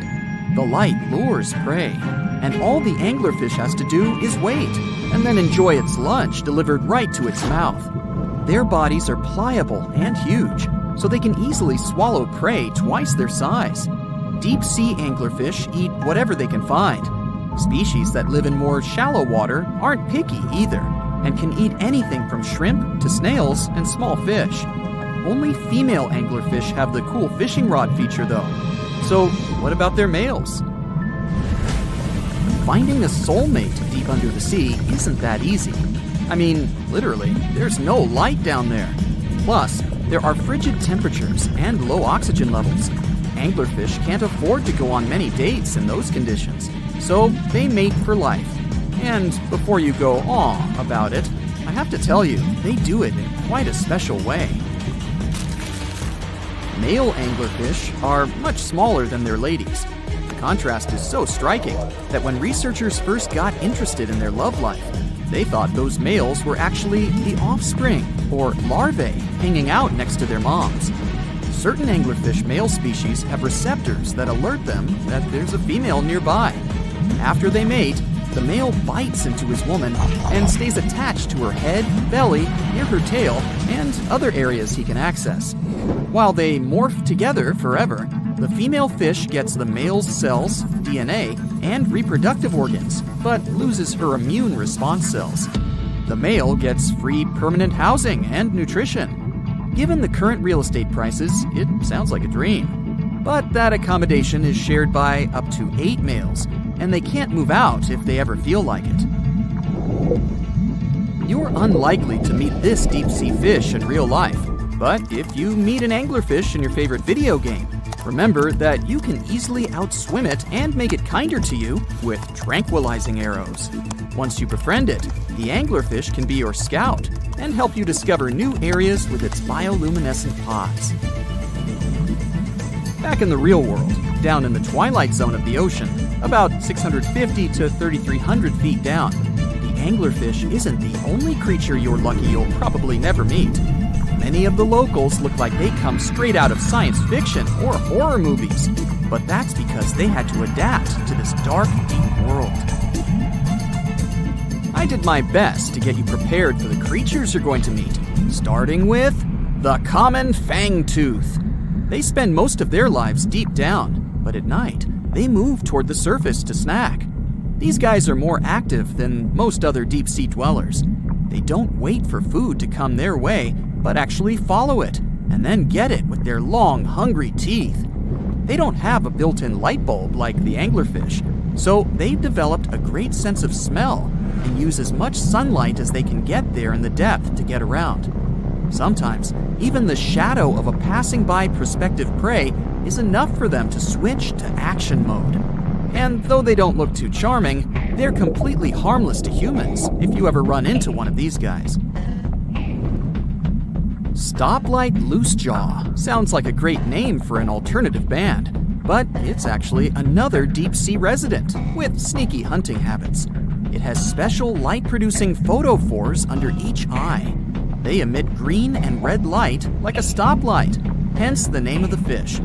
Unlike other fish, these guys hardly ever leave the twilight and midnight zones. Their lower jaw is a quarter of the total body length, and the stoplight keeps it open all the time, hoping to get some lunch. It looks like a ferocious predator, but mostly prefers zooplankton with an occasional dessert of shrimp, krill, and fish. I'm sure you didn't expect to meet a hybrid of an eel and a bird, but here it is! The slender snipe eel has a beak, much like that of a bird, with curving tips. The beak is equipped with tiny hooked teeth that the eels use to catch the antennae of delicious shrimp. And it sure is slender, stretching up to 5 feet and weighing only a few ounces. Scientists don't know all of this guy's secrets, since it's pretty tricky to study in their natural habitat. But it looks like they only produce offspring once in a lifetime, and then pass away. Glass squids like to take it easy in life and literally go with the flow. They're filled with a solution which is lighter than water, so they don't have to make any effort to move around the deep sea looking for food and partners. These creatures are transparent, so they blend into any landscape and don't even cast a shadow while moving. Talk about a great survival tactic. If danger finds it anyway, it can transform into a lumpy ball, pushing its head and tentacles into its mantle cavity. It can also release ink into the mantle and go from transparent to black. The same ink can protect it against hungry whales and seabirds. Another tactic they use to scare off predators is to activate their light-emitting organs around their eyes. I'm getting hungry. Maybe I can snack on this sea cucumber. Ouch, it's moving! So I guess it doesn't belong in a salad after all. These soft-bodied fellows live in all parts of the ocean, from shallow waters to the deep underwater world. Most of them slowly move around with their tiny feet, but some crawl around by flexing their bodies. Sea cucumbers can shed their internal organs when there's a predator approaching. Those sticky organs distract the intruder, and the happy cucumber moves on and just grows the organs back. What's that glistening in the distance? Looks like someone dropped gems in the water. That's a sea sapphire, also known as the most beautiful animal you've never seen. Some males of this type of copepod can change color from deep blue to purple, red, or gold. 1 second later, it's gone. And it's back, shimmering bright. The secret to this magic is that their bodies are transparent and reflect light differently at certain angles. It looks like it's their way of communicating between each other and attracting mates. Female sea sapphires don't have the same superpower, but their eyes are bigger compared to males, probably to spot them from a distance. Males roam wild and free, and their ladies stay in the crystal palaces of strange barrel-shaped jellies called salps. Want to high-five a sea creature? Well, put your hand up for the Tasmanian red handfish. This fish doesn't swim like a fish. It walks. It uses its flipper-like hands to stroll around on the ocean floor. These bottom walkers are disturbed by swimmers and boats a lot. Some people even want to take them home as pets. I think it's better to just give them a wave and swim on by. The vampire squid. Its species name is Vampiroteuthis infernalis, which translates to vampire squid from hell. Oh yes, this vampire squid means to terrify everyone with its name. Its dark red color its spikes at the bottom, and the scary fact that it can basically turn itself inside out. The vampire squid loves putting on a good show, but it's as harmless as a kitten is to humans. It's as if Dracula scared the pants off you, but he didn't have blood-sucking fangs. The vampire squid feeds on food particles from plants and animal matter floating near the ocean's surface. Since they're not predators, they need good defensive strategies, and their vampiric look is designed to ward off large creatures who want to eat them. Turning themselves inside out is a defensive mechanism since the spiky areas in the inner skin are more intimidating. They also shoot out a substance that does not have color, but is packed with bioluminescent particles to distract predators. The vaquita. Going out on a boat off the coast of Mexico sounds like the perfect vacation. The sun, the blue water, the most endangered sea creature. Wait, what? The vaquita isn't dangerous, but don't expect it to stick around to say hello or sign any autographs. It's incredibly shy. This little cow, that's what it means in Spanish, is one tiny sea mammal. With those black markings around its eyes, it looks more like a sea panda to me. Seeing one should make you feel very special. They're on the brink of extinction, mostly because they got caught by accident in fishing nets. It's estimated that there's only 10 left in the wild. The blue dragon. This little creature looks like something out of a kid's fantasy movie. It's called the blue glaucus, casually referred to as the blue dragon or blue angel. It can be found in many places, the Atlantic, Pacific, and Indian Oceans. It's kind of a mollusk and it only grows to be about an inch long. What you think is the back is actually the mollusk's bright underbelly. It regularly floats on its back so that its blue colors help it camouflage with the water's waves. The blue dragon isn't just pretty, it's also smart. It usually feasts on Portuguese man-o'-wars, also known as Physalia physalis. The blue dragon stores their stinging cells for later use, in essence, stealing their defensive mechanisms. When the blue dragon is threatened, it releases those stinging cells it stored, directing them at an enemy to sting them with more power than the Portuguese man-o'-war would have been capable of. As they can store a huge amount of stinging cells, they can be a threat to humans. So, if you find one, don't pick it up. It's best to admire it from a distance. The barrel-eye fish. If you ever wanted to have Superman's X-ray vision, looking at the barrel-eye fish will make you feel like you gained that superpower at some point in your life without even realizing it. The barrel eye has a transparent head, so you can see how their eyes and brain look inside. This magnificent creature lives in the deep sea. This is the lowest level of the ocean, where strange creatures roam in near-freezing temperatures and constant darkness. They're exposed to water's pressure that's almost 1,000 times that of the surface. If the idea of the deep sea sends a shiver down your spine, stay tuned to learn about another of its creatures later on. The barrel-eye fish can be found in the Atlantic, Pacific, and Indian Oceans. You might be wondering, why oh why would a fish have a see-through head? And that would be a fair question. Since the species was discovered in 1939, it was believed that the fish's eyes were set to see straight ahead and couldn't move. So it was assumed that they had tunnel vision. Scientists Bruce Robinson and Kim Reisenbichler from the Monterey Bay Aquarium Research Institute recently discovered that the fish can move its eyes vertically to see through the top of its translucent head, thus noticing if there are predators or prey nearby. The transparent head also allows more light to enter so they can detect prey better. It's believed that the barrel-eye fish eats jellyfish and small fish species. If you dive in the ocean at night, you might be lucky enough to see how orange ball corallimorph blooms in the dark.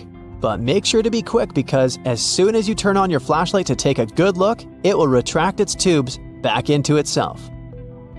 The megalodon. The whale shark isn't the biggest shark known to humans. If the entire shark species were a kingdom, the prehistoric megalodon would be the ruler of the sea. Megalodon roamed the ocean a long time ago. About 15.9 to 2.6 million years back between the early Miocene and late Pliocene eras. While they've long been extinct, people are still amazed to learn about these gigantic sea beasts. Megalodon could reach anywhere between 45 feet to 60 feet in length with jaws more than 6 feet wide. A fossil of a tooth that once belonged to a megalodon measured at 7 inches. Needless to say, I'm pretty stoked that these guys have long been extinct. but there's still some adventurers out there hoping to meet this monster one day. The Dumbo Octopus. This adorable creature, or creepy creature, or however you want to see it, is officially called Grimpoteuthis. More casually, it's referred to as the Dumbo octopus, named after the Disney character. Though Dumbo, the elephant, not the octopus, was teased for his big ears, it's highly unlikely that this adorable octopus gets teased by its water neighbors. They are the deepest living octopuses, living in the deep sea, and you know how scary that place is. They're only about 8 inches tall and spend their days hovering just above the seafloor eating snails, worms, and other food they find in the current or near ocean vents. There are nearly 17 species of Dumbo octopus, and they all have differences in height, color, and body parts. If you can't get enough strange animals, you'll be glad to learn that the deep sea has barely been explored by humans. So keep an eye out. There are bound to be more fascinating animals discovered in the deep in the future. The Sea Angel. These creatures might look and sound pretty cute, but their diet is far from sunshine and lollipops. Their favorite food are sea butterflies. They lay mucus traps for them and wait in ambush. The Squat Anemone Shrimp. This shrimp is tiny, only 0.5 inches. It's also known as a dancer shrimp because of its peculiar behavior. When agitated, it raises its bottom above its head and does a little dance. Divers also say it readily jumps on their hands and cleans them. The Coconut Crab. This guy may look pretty creepy, especially when the sun goes down. Mature coconut crabs are around 3 feet in length. Their preferred foods are coconuts, but they can also hunt down lizards and even large birds. The Slender Snipe Eel. Slender Snipe Eel is a slim and long creature that's still a mystery for marine scientists. It's 4 feet long and it has at least 750 bones in its spine, which is much more than any other animal in the world. The Sea Pen.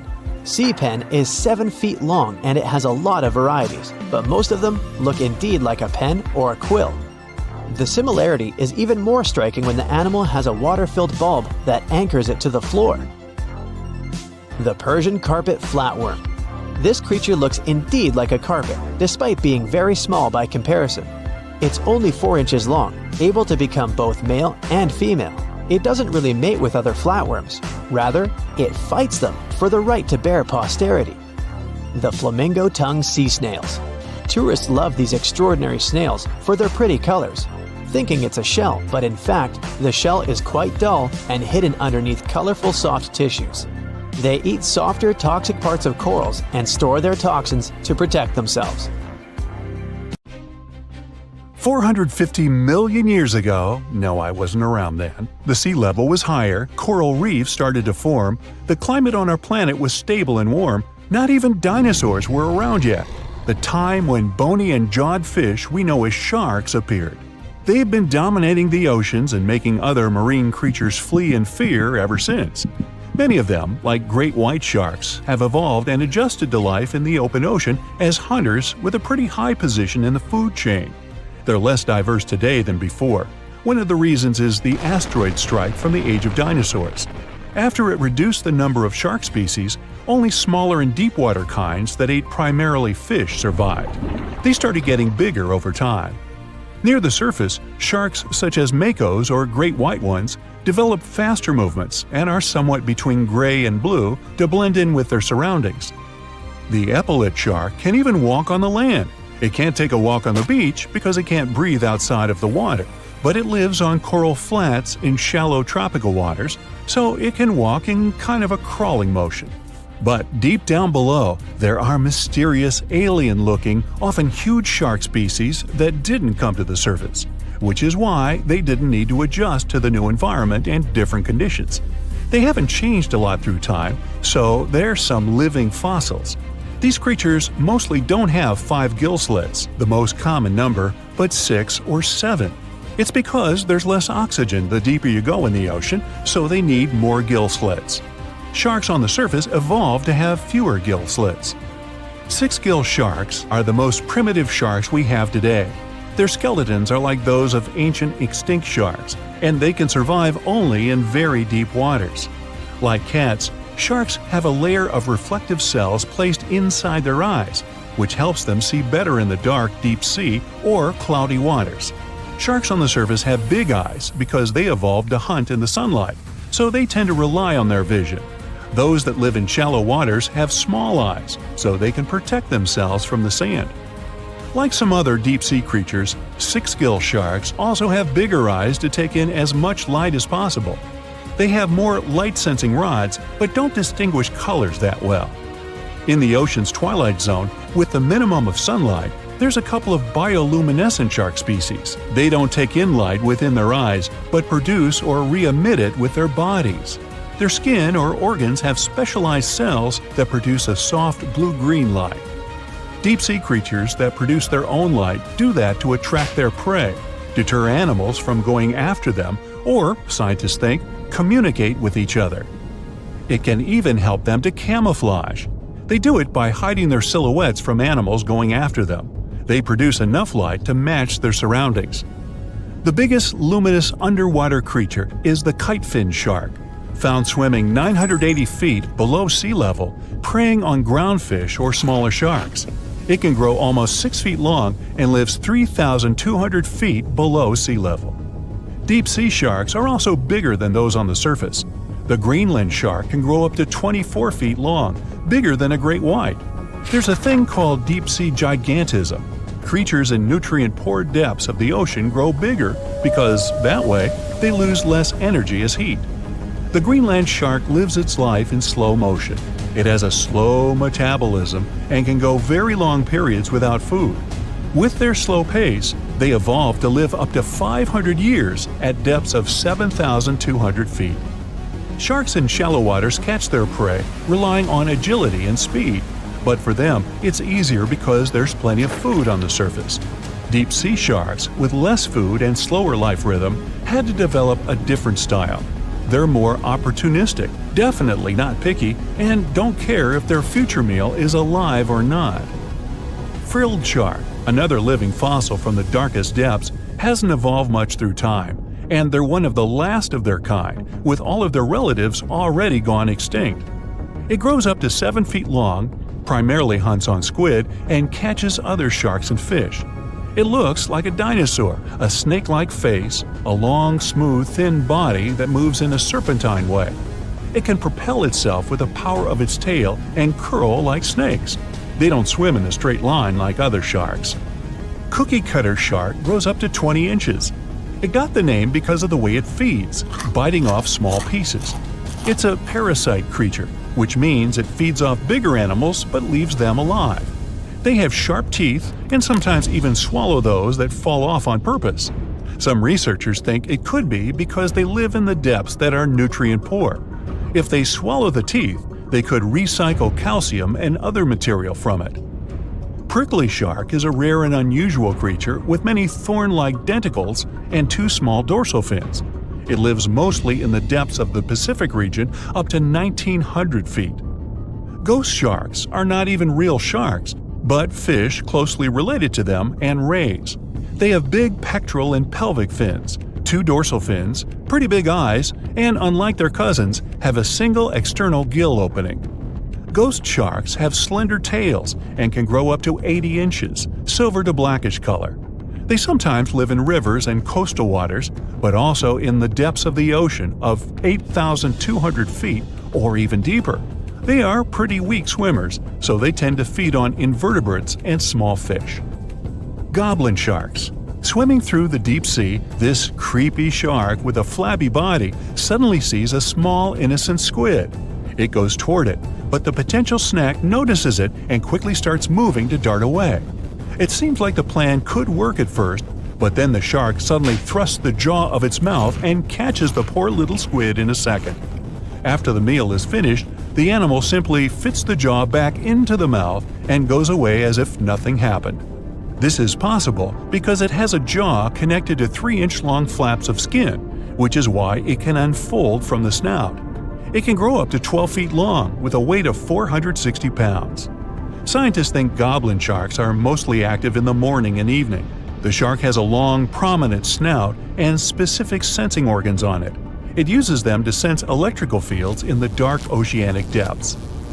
Seven-gill shark is a big cow shark, brown to silver-gray on top, white underneath, black and white spots, with a thick body, a small dorsal fin, and a wide, blunt snout.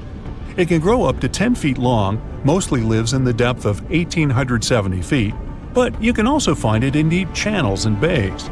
It can be aggressive toward humans if provoked, so don't.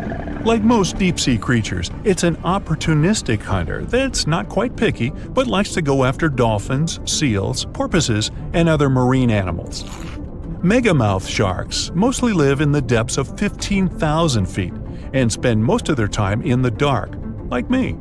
Scientists discovered it in 1976 because it went near the surface at night to feed on zooplankton. That's the only time these sharks go there. During the day, they return to their quiet, dark, and mysterious depths. They are filter feeders, which means they keep their mouths wide open while swimming, so they filter the planktons they like to eat. There are organs that produce light inside of their mouths, which attracts potential prey, such as pelagic crustaceans. These sharks live in the deep parts of the ocean, but you can rarely find them below almost 2 miles. Scientists think some other, stronger bony fishes outcompeted them. Deep parts of oceans became oxygenated around 70 million years ago, and sharks have been around way longer. But bony fishes adjusted and adapted efficient ways to use oxygen, while sharks were slow with adaptations, so they lost. Also, oceanic depths are way colder, which is challenging for fish and the rest of cold-blooded animals because the speed of their metabolism widely depends upon the external temperature. The Heikegani crab lives off the coast of Japan and has a distinct pattern on its shell that looks like a human face. More specifically, the face of an angry samurai, hence the nickname the samurai crab. The scarlet-striped cleaning shrimp is a natural hitchhiker. It stands on the sea floor and waves its long antennae for fish and sea animals to go down and pick it up. Then it pays for the ride by cleaning the host from bacteria and plankton. Sea salps are often confused with jellyfish, although they're closer to Portuguese man-o'-war. They're very quick to mature, growing from newborns to adults in less than 48 hours. The Galapagos Islands are legendary. They've got giant tortoises, blue-footed boobies, Sally Lightfoot crabs, and red-lipped batfish. But if you've ever swum around there, you might have seen something really unexpected in the water. Iguanas, everywhere. These large marine reptiles eat the algae that grow on underwater rocks. They're strict vegetarians. I bet the fish are happy about that. A long flat tail designed for swimming helps them move around, and sharp claws keep them on the rocks for their daily sunbathing sessions. But watch them closely, they sneeze a lot. They haven't got a cold or anything, they're sneezing out salt. A special gland keeps the salt out of their nose, and they've got to get rid of it somehow. Sounds painful. What's cool is that they don't mind us in the water with them. Because the islands have been so isolated, the creatures here aren't afraid of humans. Fish can fly too. Thanks to their wing-like fins, flying fish can soar a distance of about 600 feet, almost as long as 2 football fields. They need flight to escape from predators. The skeleton shrimp could be the stuff of nightmares if it wasn't so tiny. As it is, it looks like a stick insect, but almost completely transparent. This creature looks more like a fish from a horror movie than from Earth's oceans. The sea devil anglerfish resides at a whopping depth of 3,200 feet and has no shortage of weird features: razor-sharp teeth, a misshapen body, and an unsettling stare. But perhaps the creepiest thing about the sea devil anglerfish is the way it catches its prey. It has a fishing rod-type appendage on its forehead that has a glowing light attached to the end to attract animals. Once these animals come close enough to the light, bam, they're captured by the sea devil's massive jaws. These guys are even capable of eating prey larger than they are, so their eyes aren't bigger than their stomachs. Starfish can cover their prey with their stomachs and eat it outside its body. Then, they simply bring their stomachs back inside. Well, that's handy. Their relatives, sea cucumbers, can do the same party trick, except that they leave part of their guts behind to scare their attacker. It's okay, the missing parts quickly grow back. Cockatoo squids, or glass squids, are a large genus whose members can reach quite impressive size. Yet, one thing they have in common is that their bodies are transparent, and the internal organs glow in the dark. Despite the hairy octopus looking like it's forgotten to comb its hair in the morning, it's actually its skin that's sticking in every direction. Other sea creatures have a harder time realizing where the octopus itself is this way, I guess. The hairy squat lobster lives in reefs, hiding from its enemies in crevices. If you're lucky to see it, you'll instantly notice the drastic difference between its whitish hairs and vibrant pink and violet claws. If you step on a sea urchin, you're gonna know right away. Look at those spikes. While they're not aggressive, they've got a great defense going against any creature that wants to eat them. Venomous spikes and a poisonous bite. Pick your poison, literally. They live in all the oceans of the world, so avoiding them is out of the question. They mostly hang out in shallow water, hiding in rock pools and reefs, so unmindful people step on them a lot. The long venomous spikes of the urchin look like needles. They feel like them too. They can go in quite deep, plus they release a strong toxin. So, what's the cure? Remove the spikes quickly and wash with salt water. Sea turtles are constantly crying. They're not sad or anything. The weeping is only because they excrete excess salts from their body through their tears. Box jellyfish tentacles grow up to 10 feet long, and each tentacle has 5,000 stinging cells. Not bad for a creature that's mostly just water. Their venom is strong enough to paralyze anything they want to eat. Now, if you happen to get stung, it's going to hurt a lot. Its toxins contain proteins that affect the heart, skin cells, and even our nervous system. No wonder it's considered one of the most dangerous creatures on the planet. I wouldn't recommend using sunscreen, soda, coffee, or other older methods. They don't work. Your best bet is some good old-fashioned seawater. Looks like jellyfish are the rulers of the ocean, not sharks. The margined sea lizard isn't an actual lizard. It's a kind of sea slug that dwells close to the water surface. It swims upside down and somersaults to get food. And let's admit, it looks very cute. When some foreign object gets into an oyster's shell, be it a grain of sand, a parasite, or garbage, the thing irritates the mollusk's inner walls. Since the animal can't spit the item out, it envelops it in thin layers that separate from the body. These pearlescent layers accumulate until they form a round pearl. In the past, people believed that pearls were the tears of mermaids. Now we know they're just some decorated debris. Dolphins have highly developed communication. They call each other by name. Each dolphin responds to a specific sound. Mostly they say, "Stop calling me Flipper." The orca is the largest of dolphin species, and they actually have different cultures. Two orcas from different social groups won't even understand each other's language. They're the only animal known to do this. I wonder if they developed any Google Translate for dolphins. The banded shrimp, or banded boxing shrimp, was really aptly named. It's got bands of color all over its body and always stands in a boxer-like, ready-to-strike pose. The brown-lined paper bubble is another sea slug, and it definitely looks like one. It's got a special ability, though. It can quickly burrow holes in the sea floor, hiding from enemies inside them. The snakefish, as the name implies, looks a lot like a snake, but it has a very distinctive feature. It can walk on its fins. Thanks to this peculiarity, it easily crawls from one waterbed to another, choosing habitats more to its liking.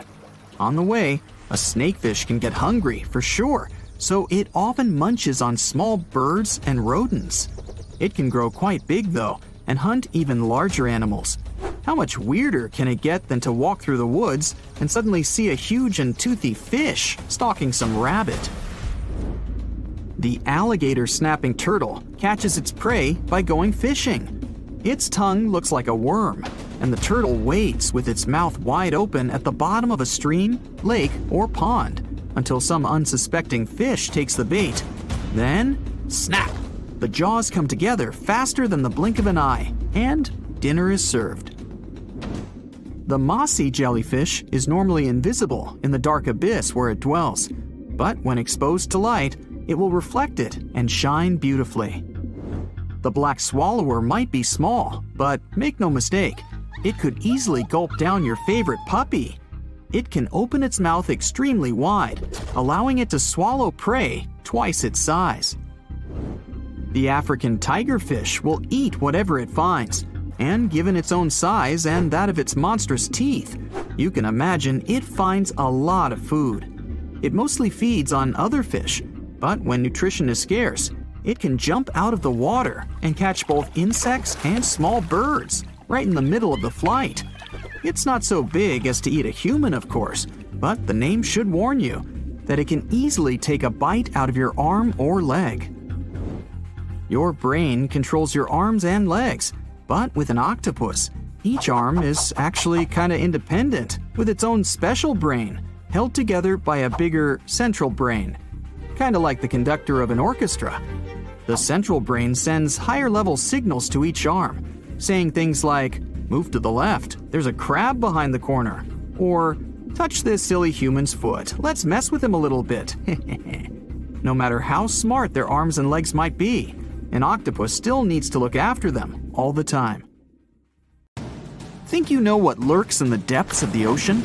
While nearly 95% of our oceans haven't been explored yet, it's hard not to let your imagination run wild. But thanks to brave explorers, deep-sea cameras, and awesome archaeologists, we do know about some pretty incredible sea creatures living in our waters today, and millions of years ago.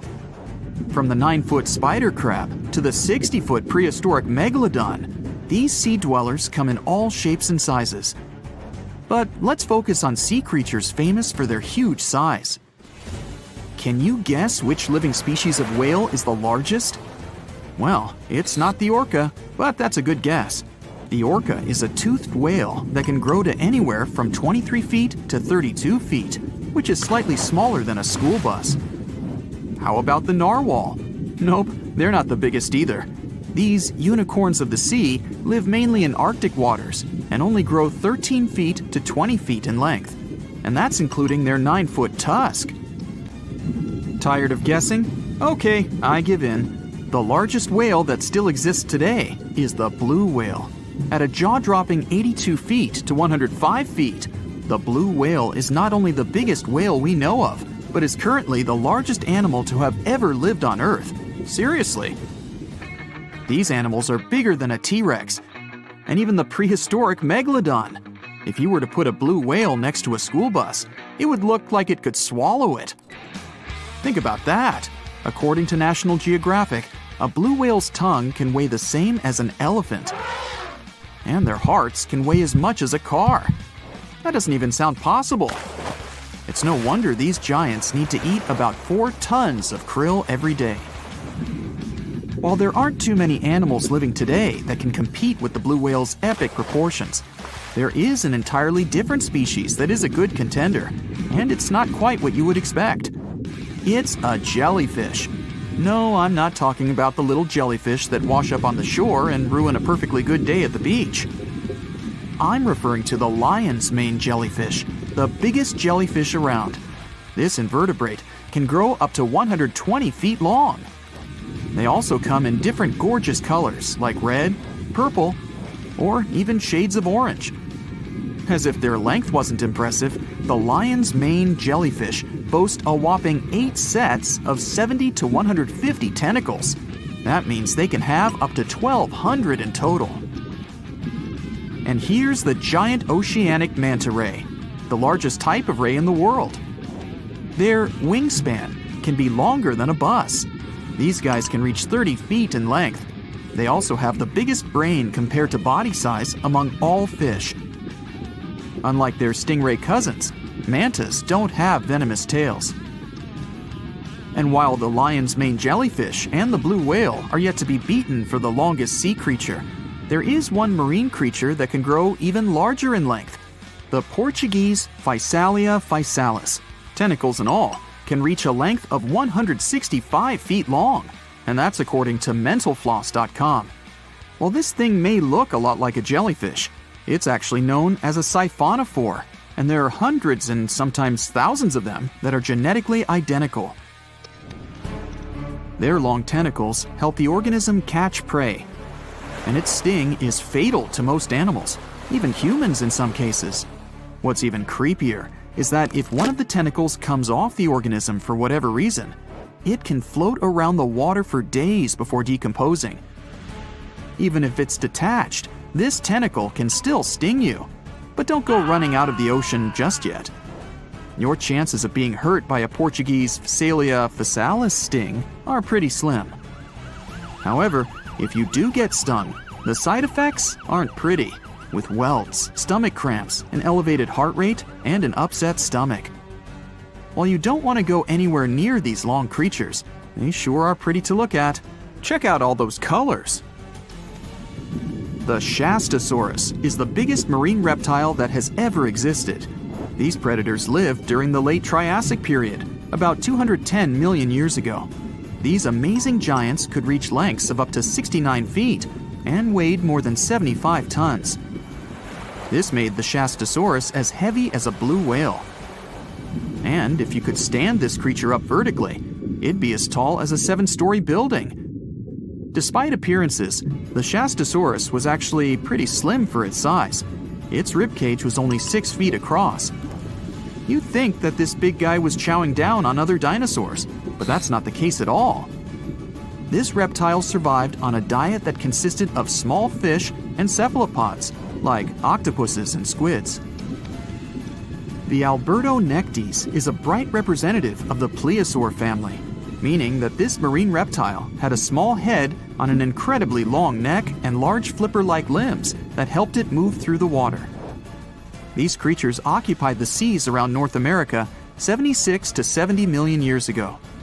The length of this sea monster could reach 38 feet, with its neck taking up 23 feet of that length. Its neck was a true record breaker. It had a whopping 76 bones in it. No other animal known to humankind has had so many vertebrae in its neck. Scientists aren't sure why they needed such a lengthy neck. They might have used it to collect shellfish off the seabed, or perhaps it helped them capture their main prey, fish and squids. This aquatic reptile also had gastroliths in its stomachs. Some of them were as big as 5.5 inches in diameter. The Tylosaurus belonged to the Mosasaur family. It dominated the shallow seas of North America about 85 to 80 million years ago. This was an enormous predator, with the biggest representatives reaching 45 feet in length. It had a narrow hydrodynamic body with a blunt, powerful head that the animal used to ram and stun its prey. Its body was equipped with agile flippers and a long tail decorated with a maneuverable fin. The Tylosaurus was a carnivore, and its diet included not only fish, turtles, and small sharks, but also other mosasaurs, plesiosaurs, and flightless birds. Meet Ophthalmosaurus. This prehistoric reptile thrived during the late Jurassic period and lived in oceans all over the world. Ophthalmosaurus weighed somewhere around 6,000 pounds and grew to approximately 16 feet long, according to newdinosaurs.com. That's about the same length as the beluga whale that exists today. It's too bad these guys went extinct before we had a chance to see them ourselves, as their cartoonish wide eyes and dolphin-like features are pretty darn cute. Of course, the Ophthalmosaurus evolved over time to become ophthalmologists, or eye doctors that we know today. No, that's just a lie. Just testing you. The Mosasaurus is a truly gigantic predator that dominated the seas all over the world about 66 million years ago. According to fossil evidence, some specimens could be more than 50 feet in length. This fact makes the Mosasaurus the biggest marine carnivore of its time. One of the most terrifying things about this creature was its crocodile-like head. decorated with literally hundreds of razor-sharp teeth, neatly organized in 2 rows on both jaws. The thing is that it was pretty challenging for the Mosasaurus to grab its prey in the water. That's why it had all these teeth, plus something special: pterygoid teeth anchored to the bones on the roof of its mouth. This made hunting and holding onto its prey much easier. The Styxosaurus belonged to the plesiosaur family and lived during the late Cretaceous period, around 85 to 70 million years ago. Upon first glance at this dinosaur, you might mistake it for a sea snake, and it'd be an honest mistake. Styxosauruses were about 35 feet in length, but over 16 feet of that consisted just of their long snake-like neck. They had a comparatively small body and weighed approximately 4 tons. Their mouths were full of razor-sharp cone-shaped teeth that they used to catch fish. They didn't need to chew their prey, thanks to the 200 small stones called gastroliths in their bellies that probably aided in digestion. At the same time, some scientists believe that the Styxosaurus used these stones to sink to the ocean bottom in search of particular types of fish. Looks kinda like Nessie to me. Hey, let's take a deep dive into ocean waters to see which of these creepy-looking animals are our friends. We're swimming in the tropical waters of Naninabalawa Island near Fiji. Can you see those giant creatures the size of a Volkswagen Beetle? Those are manta rays. They've got a long whip-like tail and large flat diamond bodies. There are 2 species of manta rays, the reef manta ray and the giant manta ray. They belong to the same family as sharks, but they only have small teeth in their lower jaw. They feed on zooplankton, tiny fish, and crustaceans. Manta rays are social animals, and they like people. Once you let them come close to you, they'll swim around you to observe you. Don't chase them though, because they're super fast swimmers. Their name translates to cloak or blanket, and out of all sea creatures, they've got the largest brain compared to body weight ratio. These fellas can recognize themselves in a mirror. The Asian sheepshead wrasse follows. Even if it seems unsightly, it's one of the friendliest fish you'll come across in the shallow waters of Japan, China, and Korea. It has protrusions on both its jaw and head. It likes to hide in its anemone, and it's usually scared to go out even at 40 inches long. One of these fellows developed a friendship with a Japanese scuba diver 30 years ago. When the diver found the fish, it was injured, and he helped it recover. The diver had been the caretaker of an underwater Shinto shrine. He calls the fish by hitting the underwater bell. Time to go swimming with the largest fish in the world, the whale shark. Though these creatures are sharks, they have a lot in common with whales. They can live for 100 years, though they've got tiny brains. They're indifferent to humans. These fellas don't care about anything they can't eat. And unlike other shark species, they won't bite you. Whale sharks are filter feeders. They do have teeth, 3,000 of them, but they don't use them. They've got a massive mouth, like me, but their throat is only the size of a quarter. Next, we have the sunfish, a fish without a tail that looks like it's been cut in half. It has large fins, and when you see it breaching on the surface, you'll think a shark is approaching. The sunfish dives deep in the water to let other fish exfoliate his skin and remove parasites. Once they're done, it returns to the surface to sunbathe. It's also a voracious eater. If it sees you in the waters, it'll likely approach you and observe you. Within a day, you'll be able to feed it from the palm of your hand. Time for the animal that looks like it's always smiling, the bottlenose dolphin. It's one of the most social sea creatures, and it travels in groups. It enjoys playing, hunting, raising calves, and helping out its community. Bottlenose dolphins are excellent swimmers, with speeds reaching 19 miles per hour. They usually come up to the surface to breathe air through the blowhole on their head. These creatures are great communicators, and they send messages to each other. They use echolocation to navigate and find food. When they spot people, they become very friendly, so much that they let their guard down, and it makes them vulnerable to other sea creatures such as sharks. Heading to the Pacific coast, we'll come across some gray whales. Their skin is covered with parasites and other organisms that make their snouts look like rough pieces of rock. We gotta get on their nice side first. Gray whales can attack a large boat, a ship, or a vessel if they sense their calves are in danger. But generally, they're friendly and appear unbothered by rowing kayakers. In some cases, they'll approach small boats and allow humans to touch them, though you're required by law to keep your distance. If it wants to get closer, it will. If it feels threatened, it will act aggressively. Now, let me show you a fish with a tool on its head, the hammerhead shark. Their skull helps them with hunting. Their eyes are placed on the hammer's outer edges and gives them a 360-degree vertical view. But they've got a blind spot in front of their nose. Their heads are like metal detectors. Most of what they want is below the sand surface. So they lightly dip their heads in the sand and sweep up whatever is under there. You'll see them in temperate and tropical waters, both near the shorelines and offshore. They usually move in groups. They're mostly harmless to humans and divers, but there have been a few occasions where they got aggressive. But before they do, they'll give you a bunch of warning signs, and divers know how to handle them. Now, I'll show you something kind of smaller, the sea lion. These creatures are a bit tricky. They're playful, aggressive, arrogant, smart, and above all, curious. Sea lions can't breathe underwater, but they can dive almost 1,000 feet deep, and they can hold their breath for a long time. They take in air through their nose, and once they dip their heads in the waters, their nostrils slam shut. If they spot humans at the beach, they'll stay away and wait for them to leave. Wild sea lions aren't the friendliest to anyone, especially if they feel threatened. The approachable ones have been trained in captivity. Beluga whales are next. They're white with bulgy heads, and they're amongst the most social and loudest you'll ever meet. Their upwards-facing mouths make them look like they're smiling. When beluga whales are born, they're a dark gray shade. It takes 8 years for their skin to turn white. They can change the shape of their heads by blowing air around their sinuses. Beluga whales love humans. Once they make human friends, they don't want to leave. Even though they're wild animals, they become too entrusting with people.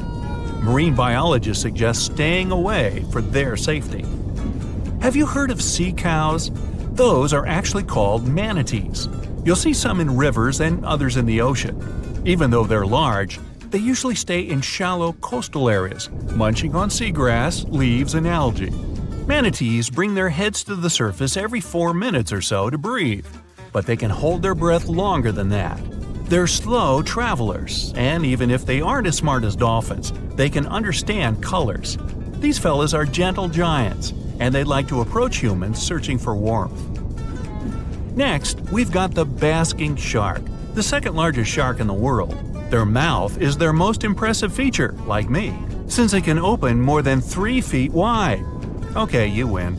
These creatures have an intimidating appearance, but despite their size, they're harmless to humans, and divers swim with them. They're very social and can form schools of 100 individuals. They swim near the water surface, filter feeding on plankton. They too have a bunch of teeth that they don't use. Do you know which creature can sing loud songs for 30 minutes? I know, berry manatee. That might be before your time. Actually, it's the humpback whale. Scientists aren't sure why they make those low howls and noises. They might be trying to communicate with others to attract mates. You'll see them near coastlines, feeding on tiny food, and they use their flukes to propel through the water. Humpback whales are less friendly than gray whales because they're very cautious. But they're the heroes of the ocean. They try to save other animals from orcas, and experts say they're capable of decision-making and problem-solving. On one occasion, a humpback whale jumped in to save a whale biologist from a tiger shark. Now, let's try to spot the expert in disguise, the Caribbean reef octopus. The specialized color cells help it blend in with the sand and ocean rock's rough texture. But Caribbean reef octopuses are loners, and they like to get around on their own. This creature is also teeny tiny. It can grow almost 5 inches, and with their legs getting as long as the average person's foot. If you get too close to them, they'll likely turn blue and warn you that they feel threatened. Even though they're trusting, it's better to keep your distance to keep them calm. A weird-looking creature walks around like a living vacuum cleaner down in the ocean's pitch-black depths. I'm talking about sea pigs. They got their name from their pinkish bodies, and they fit in the palm of your hand.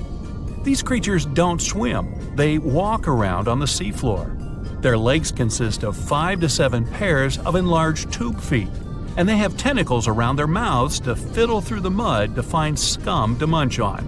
Yumbo!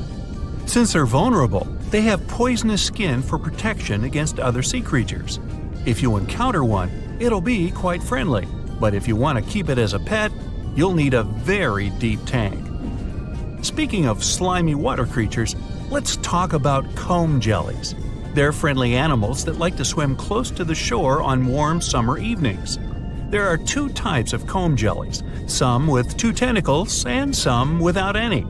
You can spot them at night since they glow in the dark and light up the waters.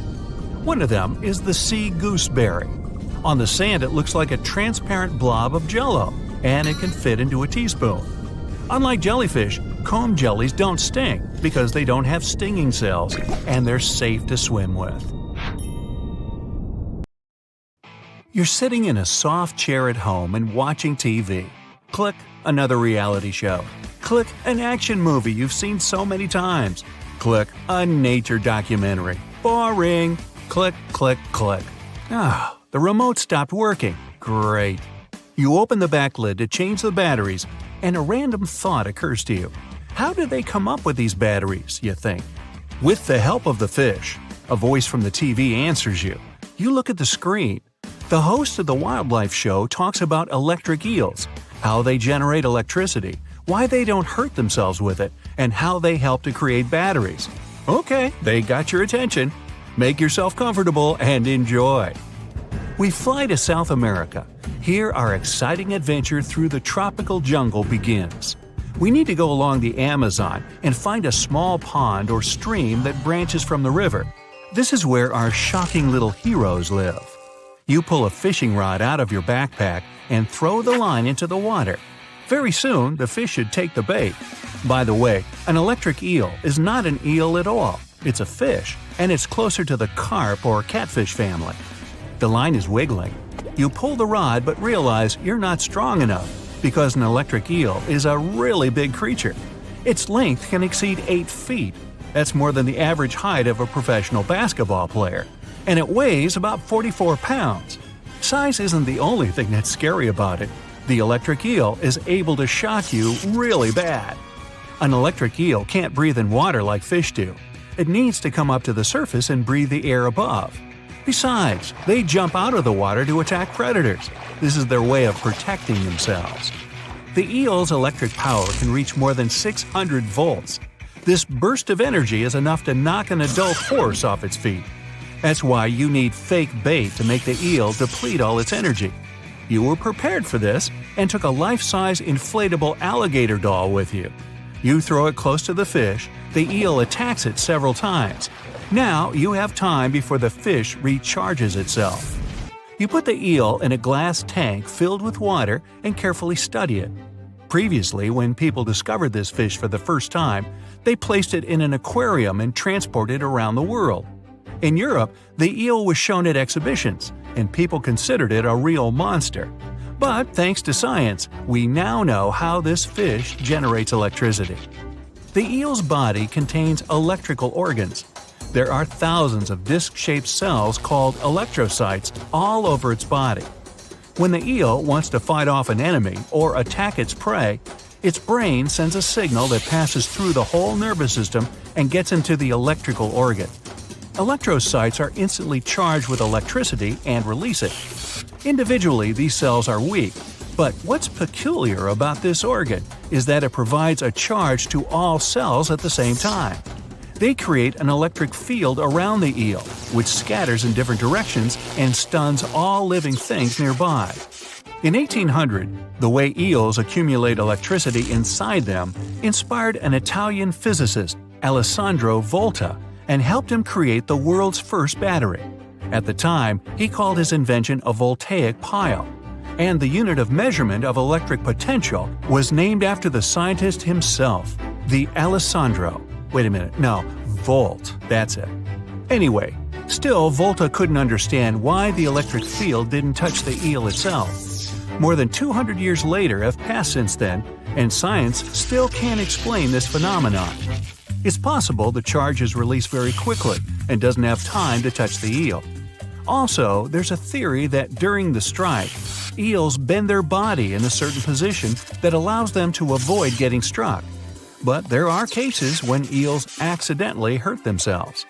Electrical shock is not the only superpower this fish has. It can create a very weak electric field to detect its prey. Almost every animal on the planet has electroreceptors. Thanks to them, they can feel barely perceptible electrical signals. Thus, the eel, like a sonar, locates its prey. After that, it releases a stronger charge to immobilize its target before attacking.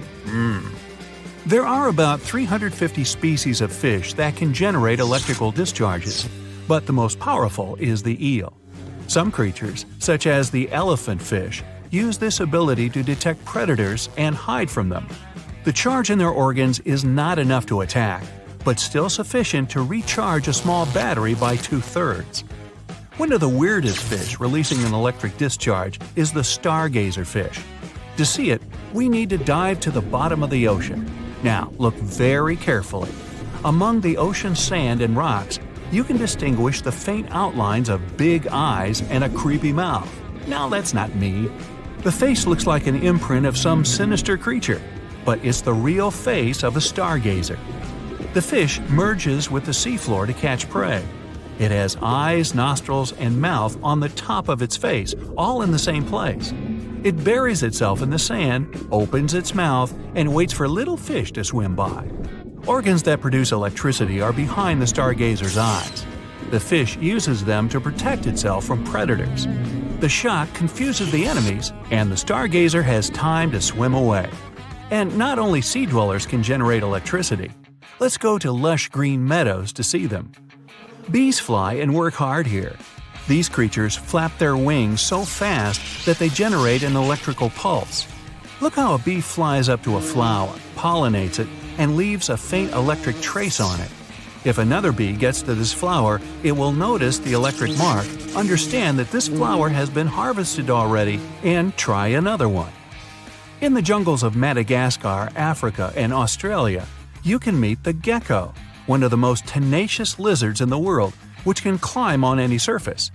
If we look closely at the structure of their feet, we'll see hundreds of tiny bristles on them. These bristles are divided into hundreds of smaller bristles, and these microscopic hairs cling to any surface so close that its molecules mingle with the gecko's and create an electromagnetic charge.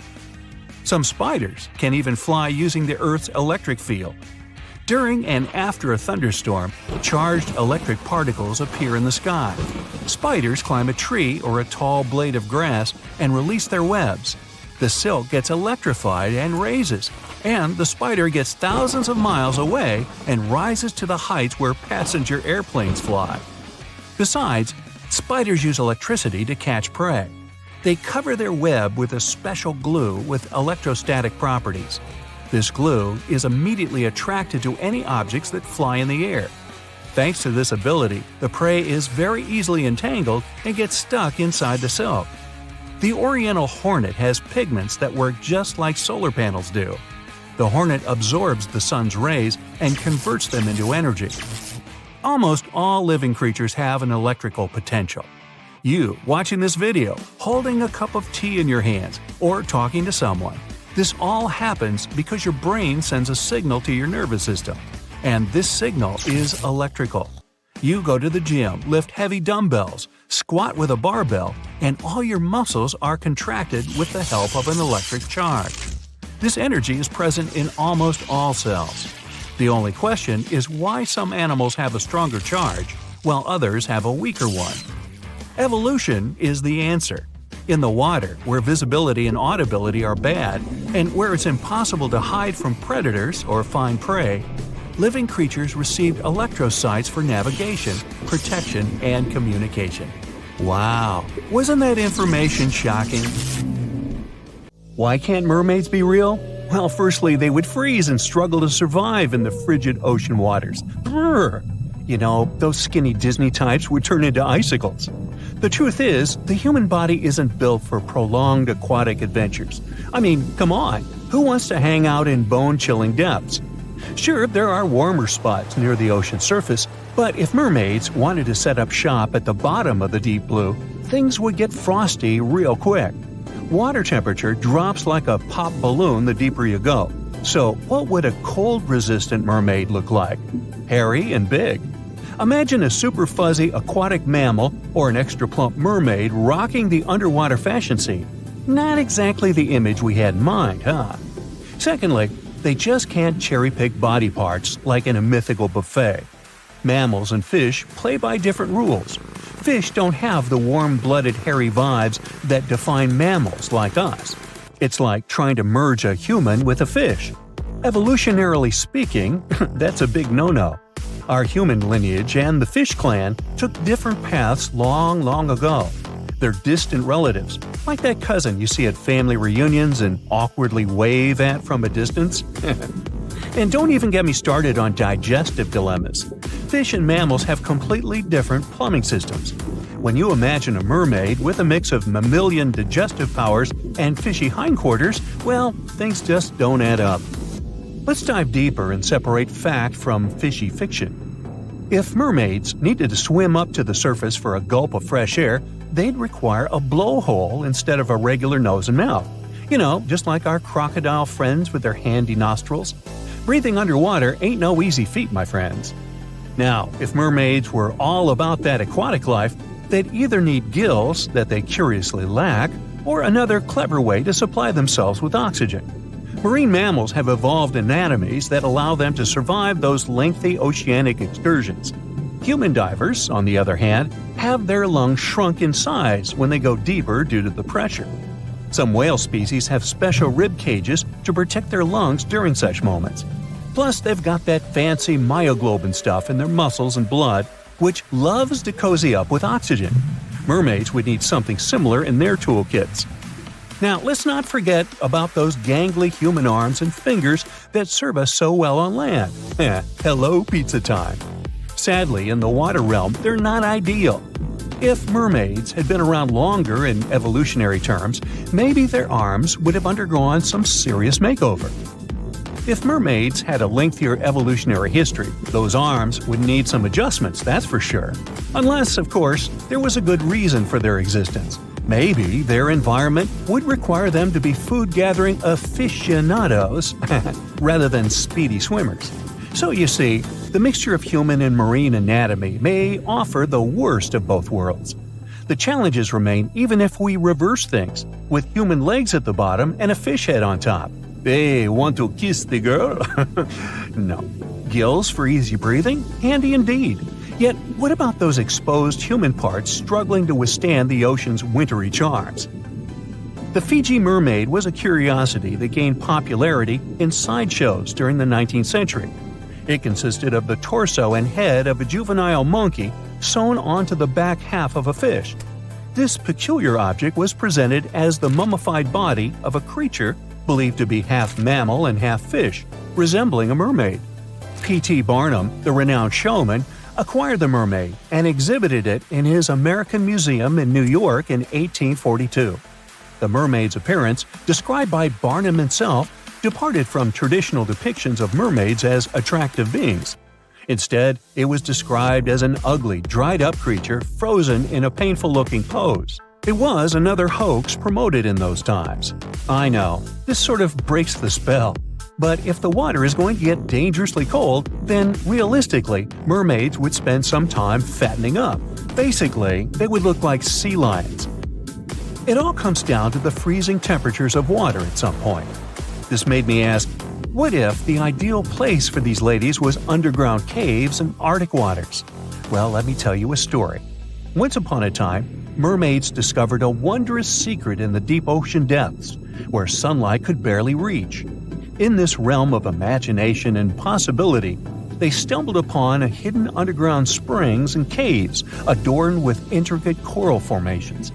These enchanting locations held a secret that would forever change their underwater lives. As the mermaids ventured deeper into the mysterious subterranean world, They were mesmerized by the shimmering light refracting through the crystal clear water. But it wasn't just the ethereal beauty that captivated them. It was the realization that these hidden springs and caves offered more than just aesthetic charm. These subterranean water systems were connected to vast underground reservoirs, providing a bountiful source of fresh water. The mermaids reveled in the tranquility of this land. The gentle sound of trickling water soothed their spirits, while the soft glow from bioluminescent organisms illuminated their path. News of the subterranean springs and caves spread among the mermaid community, and soon these sites became cherished gathering places.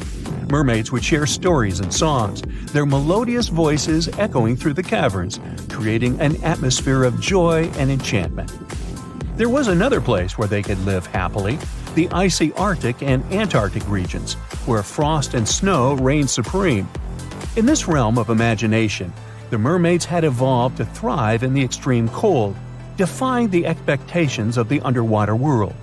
Their resilience and remarkable abilities allowed them to navigate frozen environments. In these frigid waters, the mermaids revealed their wondrous adaptation to the icy domain.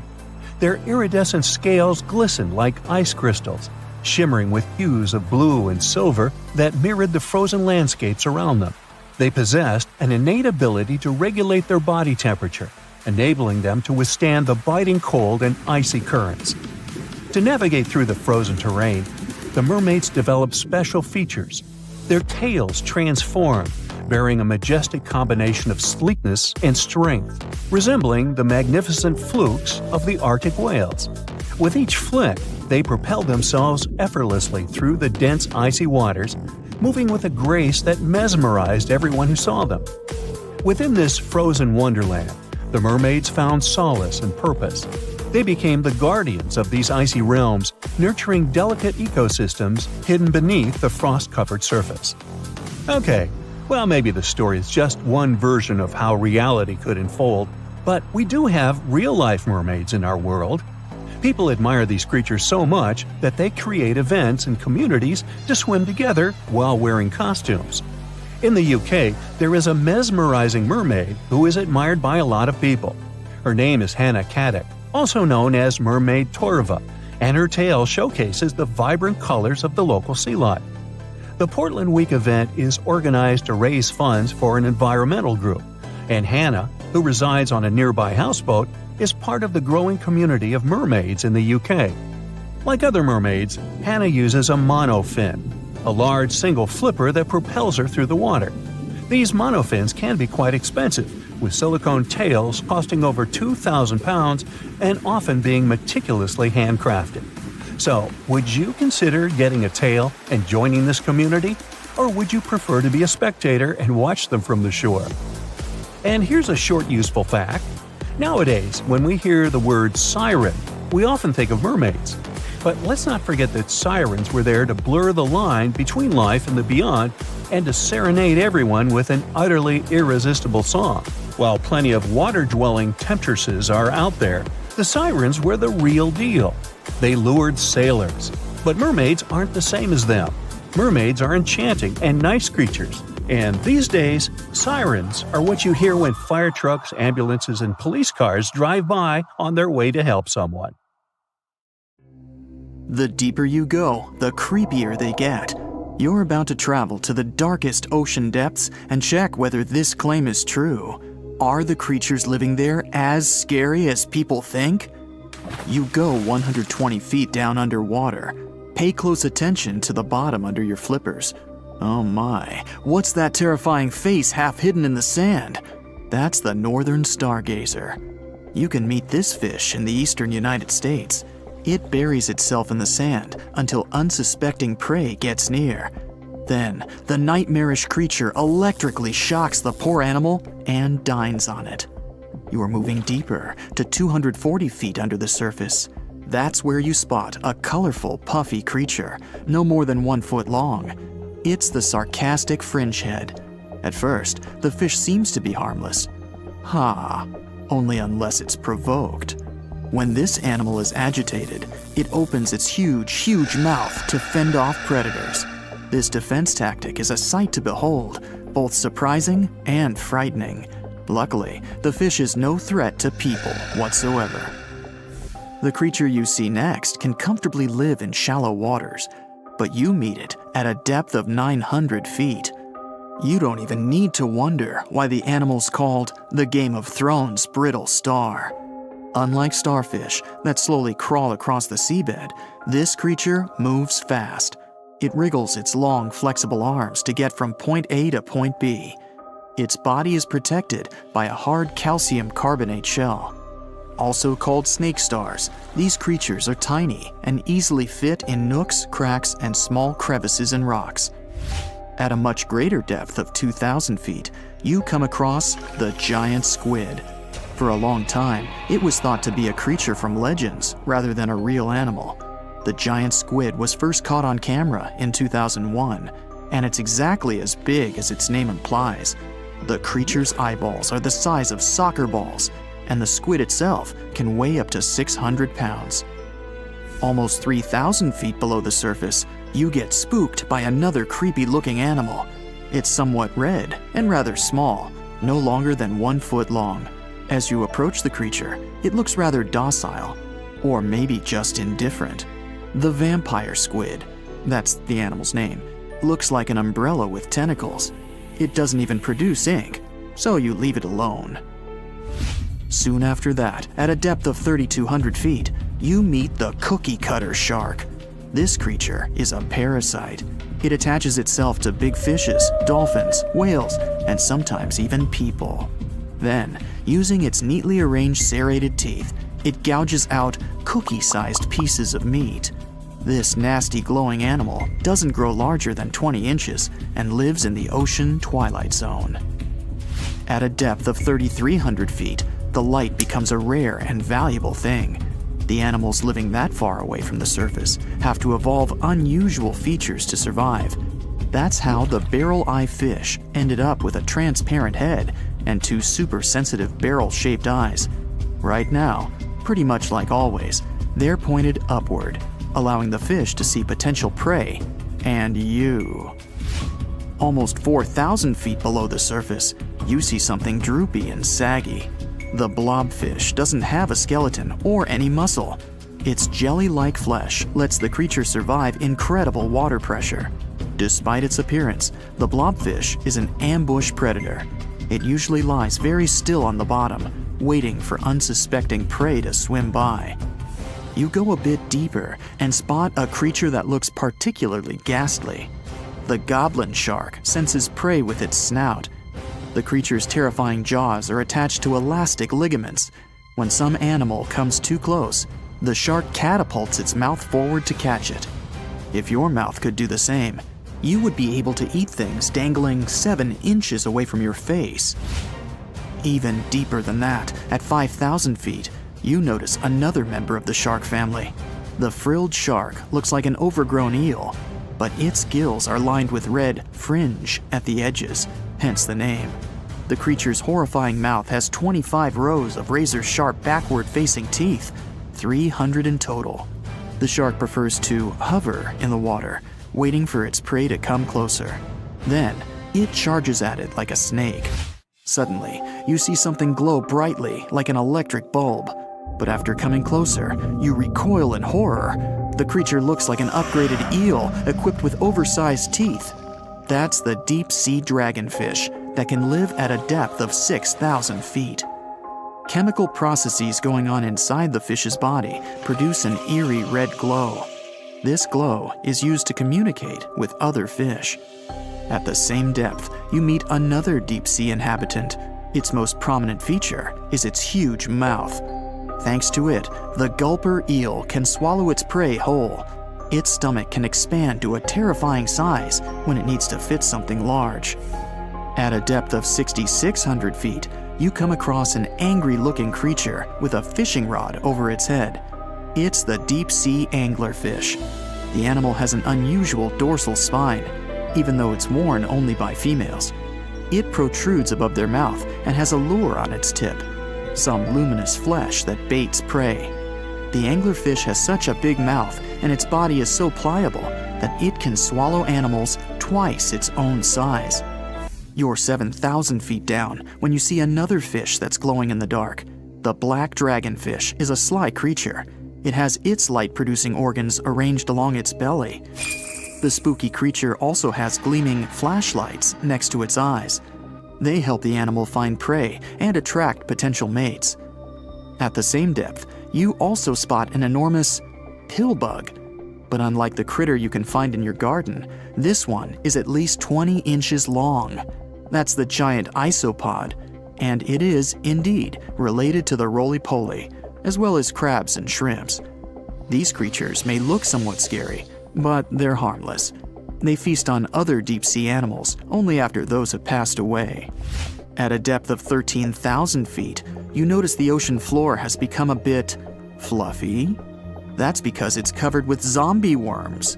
These creatures rarely grow to be more than 2 inches long, and still, they can break down fairly large animals, so strong the acid they produce is. The worms' feathery appearance makes them look like plants, but the truth is, these creatures munch on rock-hard bones of the world's largest animals, such as whales. The grid-eye fish almost scares you out of your mind soon after that. This creature has a pair of large greenish oval plates on the top of its head and no eyes whatsoever. Experts believe that these bony membranes detect light coming from predators, saving the fish's life. You're now 3 miles down below the surface, and that's where you spot something bizarre on the bottom. It's definitely a fish, but it's standing on the ocean floor on 3 long, rigid legs. Ah, it's the tripod fish. Curious rather than scary. This creature has adapted to the almost complete darkness by giving up on its vision. It has to rely on vibration and touch to sense prey. And then, the fish uses its fins as hands to transport food directly into its mouth. You don't have time to go any deeper before you spot the faceless fish. This slightly off-putting creature has no eyes, and its mouth, smiling a Mona Lisa smile, is underneath its body. For the first time, the faceless cusk, which is the creature's official name, was seen more than a century ago. The next time it happened was only in 2017. Once you've reached a depth of 6 miles below the surface, you see deep-sea cucumbers. These bizarre creatures are much bigger than their shallow water relatives. They spend most of their time on the sea floor. But if they need to escape predators, they are able to swim away. Deep-sea cucumbers have bright purplish coloring, tiny feet, and tentacles that surround their mouths. Cute. The question is, why do these deep-sea creatures look so scary? Life is very different there, at the bottom. Tremendous water pressure, a lack of food, and constant darkness. You have to adapt to survive in such extreme conditions. You travel along the coast of the North Atlantic. In your Jeep, you're driving through the jungles and plains, taking amazing pictures of wildlife for your blog. And then, you accidentally come upon a place that isn't marked on any map. It's a bay with an azure coast. No human has ever set foot here. You've discovered a huge footprint of an unknown creature on the sandy beach. The size of the print is more than half of your vehicle. Suddenly, out of the tropical forest that borders with the beach, you hear a deafening roar. Palm trees crack and break as an unknown monster comes out of the jungle. To understand what it is, let's go back to the past. Hundreds of millions of years ago, shortly before the huge meteorite hit the Earth, a group of tyrannosaurs migrated to the coast of the North Atlantic. There, they got to a huge bay facing the ocean. For a long time, thanks to the natural protection of this place, they were safe from all natural disasters that had been occurring to the Earth at that time. The fall of a meteorite, the Ice Age, and earthquakes didn't bother the T-Rexes much. But they weren't the only monsters in this place. A group of megalodons swam to the bay for safety too. The most ferocious creatures of the oceans and of land were forced to live in one place. For millions of years, these monsters cooked in a huge cauldron called evolution. As a result, a new creature of destructive power appeared. The new hybrid beast has the very best of 2 ancient titans. Tyrannosaurus Rex, with a length of 40 feet and weighing about 9 tons. It's roughly the size of a school bus. The The king of dinosaurs had thick and strong neck muscles that could hold a large skull and jaws filled with 60 sharp teeth. And the thick tail of the T-Rex helped to balance the body. The bite force of the giant dino reached 12,800 pounds, which is as if an adult elephant sat on you. Strong enough, but it's nothing compared to the strength and size of the megalodon. The shark reached 50 feet in length, slightly less than a subway car, and weighed 75 tons, which is more than a tank. This is almost 8 times heavier than a T-Rex. The megalodon's jaws were filled with 300 sharp teeth, each the size of an adult human palm. And the bite force of a megalodon is 6 times stronger than the T-Rex's. And here, these two beasts become one, inheriting strong megalodon jaws, 360 teeth, and a massive Tyrannosaurus skull. The hybrid monster moves on 2 legs, but has fins on its back and the tip of its tail, as well as webbed toes. Its length from the tail to the skull is 70 feet, and its weight is about 90 tons. This is the largest creature in the entire history of the planet. After a blue whale, of course. Since it survived all natural disasters and had no competitors in the food chain, it's been able to live to this day. And here you see the Megalodon Rex, or Tyrannolodon, however you want. Its roar deafens you. The monster is coming at you. Every step feels like a little earthquake. You press the gas pedal, but the car doesn't go. The wheels are stuck in the sand. There's no choice. You leave the car and take an inflatable boat with a small motor from the trunk. At this moment, the Tyrannolodon grabs the Jeep with its jaws and crushes it like a cardboard box. The pressure, comparable to the weight of 6 adult elephants, is now being applied to your Jeep. The monster chews it like so much chewing gum. You can hear its sharp teeth cutting through the metal and rubber on the wheels. And then, the dinosaur spits the car out. Meanwhile, you run to the water, start the engine, and sail away on the boat as far as possible. The dinosaur runs after you and jumps into the ocean. It swims like a shark. You can see a fin sticking out of the water, the size of a small sailing boat. Fortunately, the monster isn't able to catch up with you. The megalodon's speed is about 10 miles per hour, but now it slows down almost twice as much because it has massive hind legs. The webbing on the legs helps to swim, but it's still a big weight. The physical form of the dinosaur doesn't allow it to accelerate too much. 8 miles per hour is its maximum. The fin is moving further and further away from you, but at this moment, the engine starts to rattle. Oh no! You remember you didn't fill the tank with fuel! This means that in a couple of minutes, you will be left alone with a huge predator. It won't see you since you've sailed far away. But the shark part of our monster has a great sense of smell in the water. You won't be able to escape its nose. You turn the boat and head for the shore. In the distance, the triangular fin is swimming around. You give it a wide berth to avoid being caught by Tyrannolodon. But you don't have enough gas. The engine shuts off. You start rowing with an oar, but now you're moving too slow. The monster is inevitably catching up with you. A huge dinosaur emerges from the water and falls back, creating a huge wave. It throws you to the shore along with the boat. The monster comes out of the water and runs after you. You have a chance to save yourself because the speed of the Tyrannolodon is about 10 miles per hour, which is slightly slower than the speed of the T-Rex. You run and easily find a shelter. But you realize in time, this is a bad tactic, since the T-Rex part of the monster has well-developed smell receptors. It can sniff you out as well as a domestic cat. You just need to run as far as possible from this beast. You can hear the deafening roar of the Megalodon Rex behind you. Trees are breaking, the ground is shaking, but then it's suddenly all quiet. The Tyrannolodon's heart does hard work when it pumps blood through the huge dinosaur's body. When it runs, the heart works even more intensively. Because of this load, the dinosaur has little endurance. It quickly runs out of energy. Perhaps it's sitting on the ground right now and catching its breath. Tired, you also stop. You can't hear the dinosaur's footsteps. The T-Rex couldn't hunt small dinosaurs, as they easily ran away from it, and its approach was heard from afar. Only big plant-eating dinosaurs, as slow as itself, could become its dinner. It's the 21st century now, and the dinosaurs are extinct. So what does this monster eat? At this moment, you can hear the trees crunching a few feet away from you. Through the bushes and leaves, you can see a large triangular plate. You run to the side and realize that this is a real stegosaurus. It seems the Jurassic period is still preserved on this piece of land.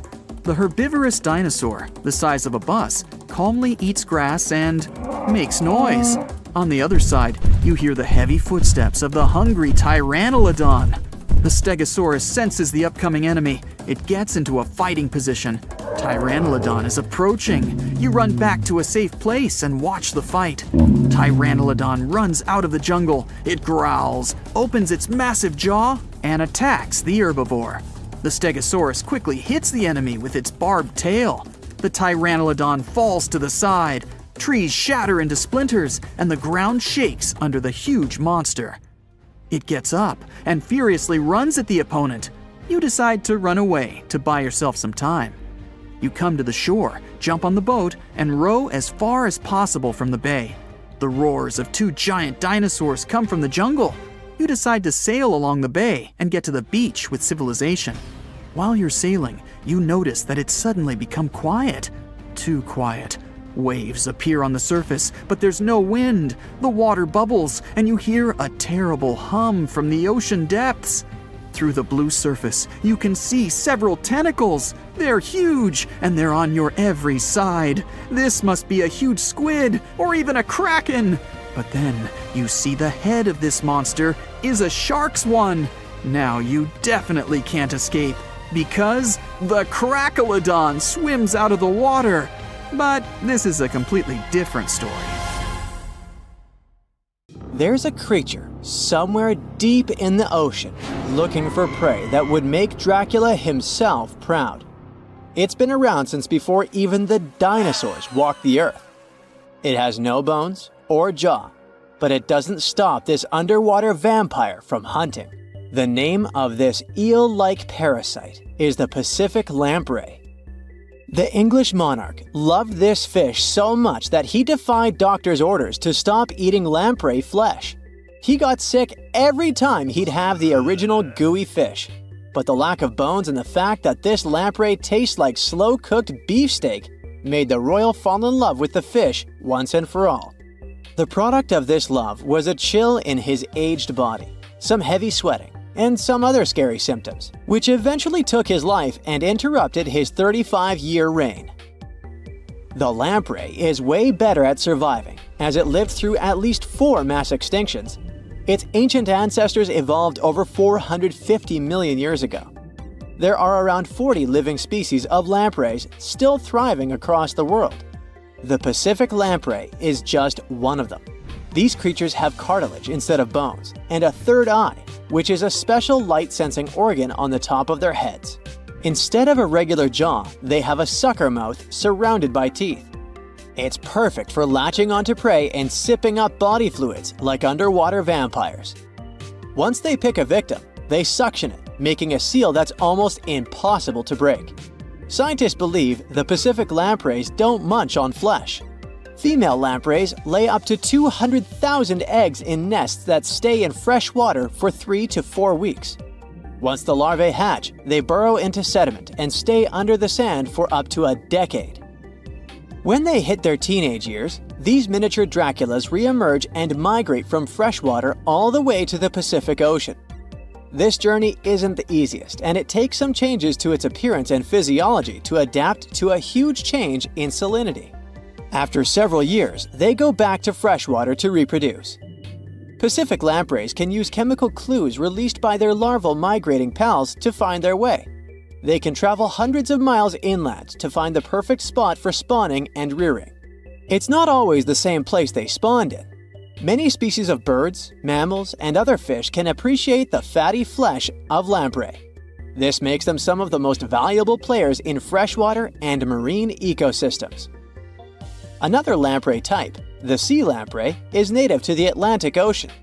It's not that dangerous when it's at home. But once it gets to the Great Lakes, it becomes a real threat to the 4 local native species of lamprey. The sea lamprey is up to 4 times bigger than the lake species. It has unlimited food and spawning grounds, and no natural predators here, so it becomes cocky. It secretes an enzyme that doesn't let the blood clot. Once it attaches to some unsuspecting fish, it spends the next several months feeding off of it. And even if the fish shakes the lamprey off, it doesn't have long to live because the mark the predator leaves behind. Sea lampreys aren't interested in humans, but can accidentally latch onto a swimmer. It won't be fatal, but it's not the most pleasant sensation, and you need to get the spot of the impact disinfected. The Australian box jellyfish looks harmless, but it's considered the most venomous marine animal. Unlike other kinds of jellyfish that float with the current rather than swim, this creature can reach an impressive speed and choose its own direction. It has tentacles covered with tiny darts loaded with poison. People and animals that get unlucky enough to meet with those tentacles face some scary and sometimes even fatal consequences in a matter of minutes. Before you decide to never revisit the ocean, you should know that only a few out of around 50 existing species of box jellyfish have venom that is lethal to humans. There are some not-so-dangerous species living in warm coastal waters worldwide. And the most dangerous ones are in the Indo-Pacific region and northern Australia. A blue-ringed octopus spots a signature psychedelic color and the ability to take away your life. This cute-looking sea monster likes to spend its time in the soft, sandy bottom or shallow tide pools and coral reefs. It normally hides in underwater crevices, among shells or debris. If you disturb it, the octopus will activate its tiny color-changing organs and demonstrate its blue rings as a warning signal. The next step will be releasing a venom 1,000 times more powerful than cyanide. This venom is more toxic than that of land mammals. The octopus normally uses it to hunt crabs, shrimp, and small fish by pecking them with its beak and paralyzing them. There is no known antidote for the venom, so if you ever see this sea creature, the best you can do is to stay away from it. It bites without any pain, so you might notice when it's too late. The good news is that it's not aggressive and won't go after you unless it's cornered. The reef stonefish are masters of disguise in the underwater world that camouflage themselves on rocks, coral reefs, or just blend into the seabed. They thrive throughout tropical marine waters of the Indo-Pacific. Their invisibility superpower makes them especially dangerous to their prospective victims they ambush and swallow whole. If someone happens to disturb them, their 13 defensive dorsal spines stand on end and deliver a powerful venom punch. They say stonefish stings are extra painful and lead to scary consequences within minutes. They're called the most venomous fish in the world. If you don't do anything about it, the impact can be lethal. If you ever go diving in the Pacific Ocean, be careful not to pick up a cone snail from the seafloor. It has a beautiful shell made of brown, black, or white patterns. Like most other snails, it's slow, but it has a complicated system of seeking out prey. It likes to snack on fish, marine worms, or even other snails. Once a cone snail senses food is near, it activates a sharp proboscis, or a needle-like protrusion from its mouth. The attack is swift and super potent. The victim doesn't even have time to realize what happened to them. Once it's completely incapable of moving, the cone snail swallows it whole. Humans aren't on its menu, but it can still release the venom if someone steps on it or disturbs it. The proboscis can even penetrate gloves. Luckily, only several out of over 700 species of cone snails can take a human's life. But since there's no antivenom, you better not risk it. All 52 known species of sea snakes living mostly in the warm tropical waters of the Indian and Pacific Oceans are venomous. The beaked sea snake even has the title of one of the world's most venomous serpents, but it's one of the few kinds that can pose a real threat to humans.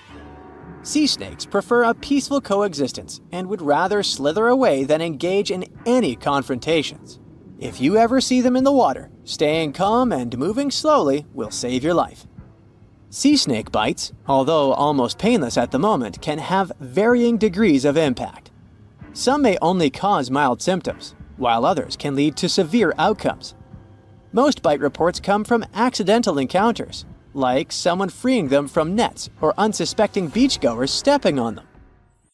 Blue dragons rarely grow larger than the size of a grape. They like to swim belly up, so their brightest blues blend in with the ocean waters. And the silver front faces down and camouflages with the darker seabed. Blue dragons feed on another dangerous sea creature and store up their stinging cells. Their venom lives on even after the fish itself is no longer alive. That's why you should be extra careful and never pick up or step on them on the beach. Okay, let's face it, we humans are pretty ordinary. I mean, we're no superheroes with superpowers, right? What, you didn't get the memo? But the animal world has a bunch of superheroes. Some creatures live forever, and those who seem to not care about the laws of gravity. Critters that are immune to venom, and those that can run on water. And some of them will send shivers down your spine. So the first superpower on the list is the ability to live without water. Kangaroo rats can get by without water for years. They actually don't mind living without any water. Humans, on the other hand, can only survive 3 days without water. Humans 0, kangaroo rats 1. These little buddies live in extremely arid desert areas and have to get water from the seeds and plants they eat. And although it may sound a bit disturbing, kangaroo rats also know how to extract water from their urine before they set off on a bathroom trip. This way, they don't waste a single drop of precious moisture. Well, that would come in handy at sporting events. Now let me introduce you to the Peter Parker of the animal world. Yep, seems like Spider-Man is real, but not human. Meet a gecko lizard, or simply gecko. This critter has a marvelous ability to climb up all kinds of vertical surfaces and can even go for a walk on the ceiling. This gravity-defying feat is possible thanks to the lizard's unique foot pads covered with tiny hairs. They can cling to almost any kind of surface, no matter whether it's smooth, hard, rough, or soft. One more fun fact about these guys is that they lack eyelids, so they always keep an eye wide open for what's going on around them. If you wonder how they keep their eyes protected, here's the answer. Their eyes are covered with a transparent membrane, the cornea. Sure thing, they can't close their eyes, and if they have something in their eye, they simply lick it off. Right, they clean their eyeballs by licking them. I guess that's another superpower. Any supersonic superpowers here? Sure. A 1-inch long subtropical shrimp disorients its prey with a sonic boom. Despite its modest size, the pistol shrimp is one of the loudest marine animals. When the shrimp snaps its claws, it creates a sound as loud as a sonic boom. Naturally, this sound stuns the prey, and the shrimp can catch it without too much effort. Now, in the comic world, there's Venom. In the animal world, there's a guy that can be called anti-venom. Opossums are known for their handy trick of pretending to have passed away when a predator attacks them. But that's not the end of the story. These guys are also immune to rattlesnake and pit viper venom. The secret is a peptide that helps opossums neutralize dangerous chemicals. This is the reason why snakes are a favorite treat on opossums' diet. There's one curious thing they have on their diet: ticks. One opossum can hoover up about 5,000 ticks per season, and most of them are picked off their own bodies. Now, imagine a fish that is so notorious that it's called a dangerous fish.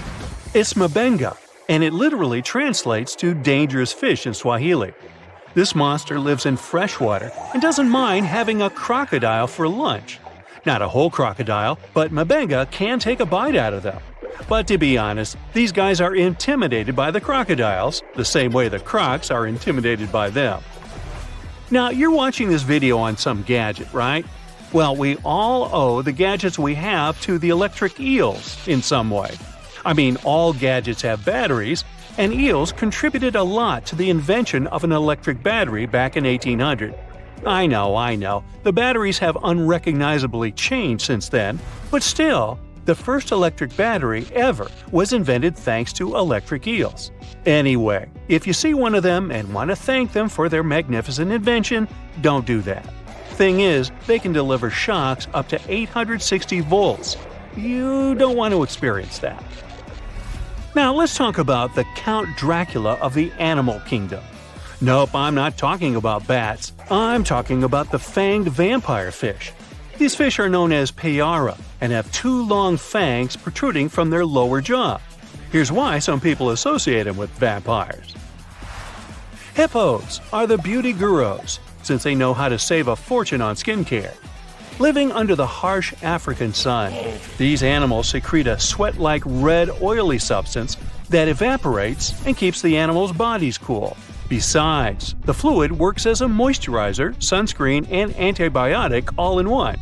But they're not the only ones with such a superpower. Mantis shrimp know how to produce natural sunscreen too, but they use it for eye protection. It's all about amino acid pigments, and these pigments act as special filters that contribute to their sharp vision too. That's what I call multitasking. Meerkats have dark patches around their eyes which makes them look even cuter. But these black circles aren't there just to make these buddies more adorable. They also function as built-in sunglasses. The dark fur on the patches blocks the blazing sun, and as a result, meerkats can gaze directly at the sky. On top of that, the sentry, a meerkat that watches out for birds and other predators, can easily see danger coming and alert its mates. Wild goats are famous for their climbing skills, but the alpine ibex from northern Italy is the champion. This critter can climb nearly any vertical surface, defying several physical laws in the process. Interestingly, the animals that do walk on the steepest cliff walls are typically mother goats with their little ones. Large males prefer to keep their distance and use flat horizontal surfaces. Smart guys. Some animals protect themselves with venom or nasty bites, while others use chemical tricks for protection. Listen to this. Some species of millipedes produce hydrogen cyanide and exude it when they feel threatened. Hydrogen cyanide is odorless but highly toxic. One little millipede can't seriously hurt you, but you may have burns or even blisters if your skin is sensitive. Plus, to make the picture even scarier, some millipedes glow in the dark. So watch out, and if you see a crawling spot of light at night, run away as fast as you can. When the bombardier beetle feels threatened, it sprays scorching liquid from the tip of its abdomen with a loud popping sound.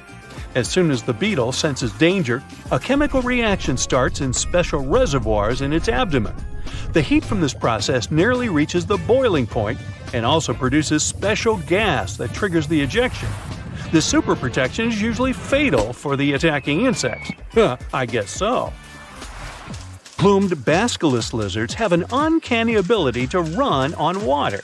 First of all, their hind feet are equipped with long toes which have fringes of skin that can spread out in the water.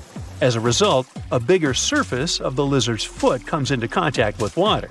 Then, when it runs on water, it pumps its legs incredibly fast.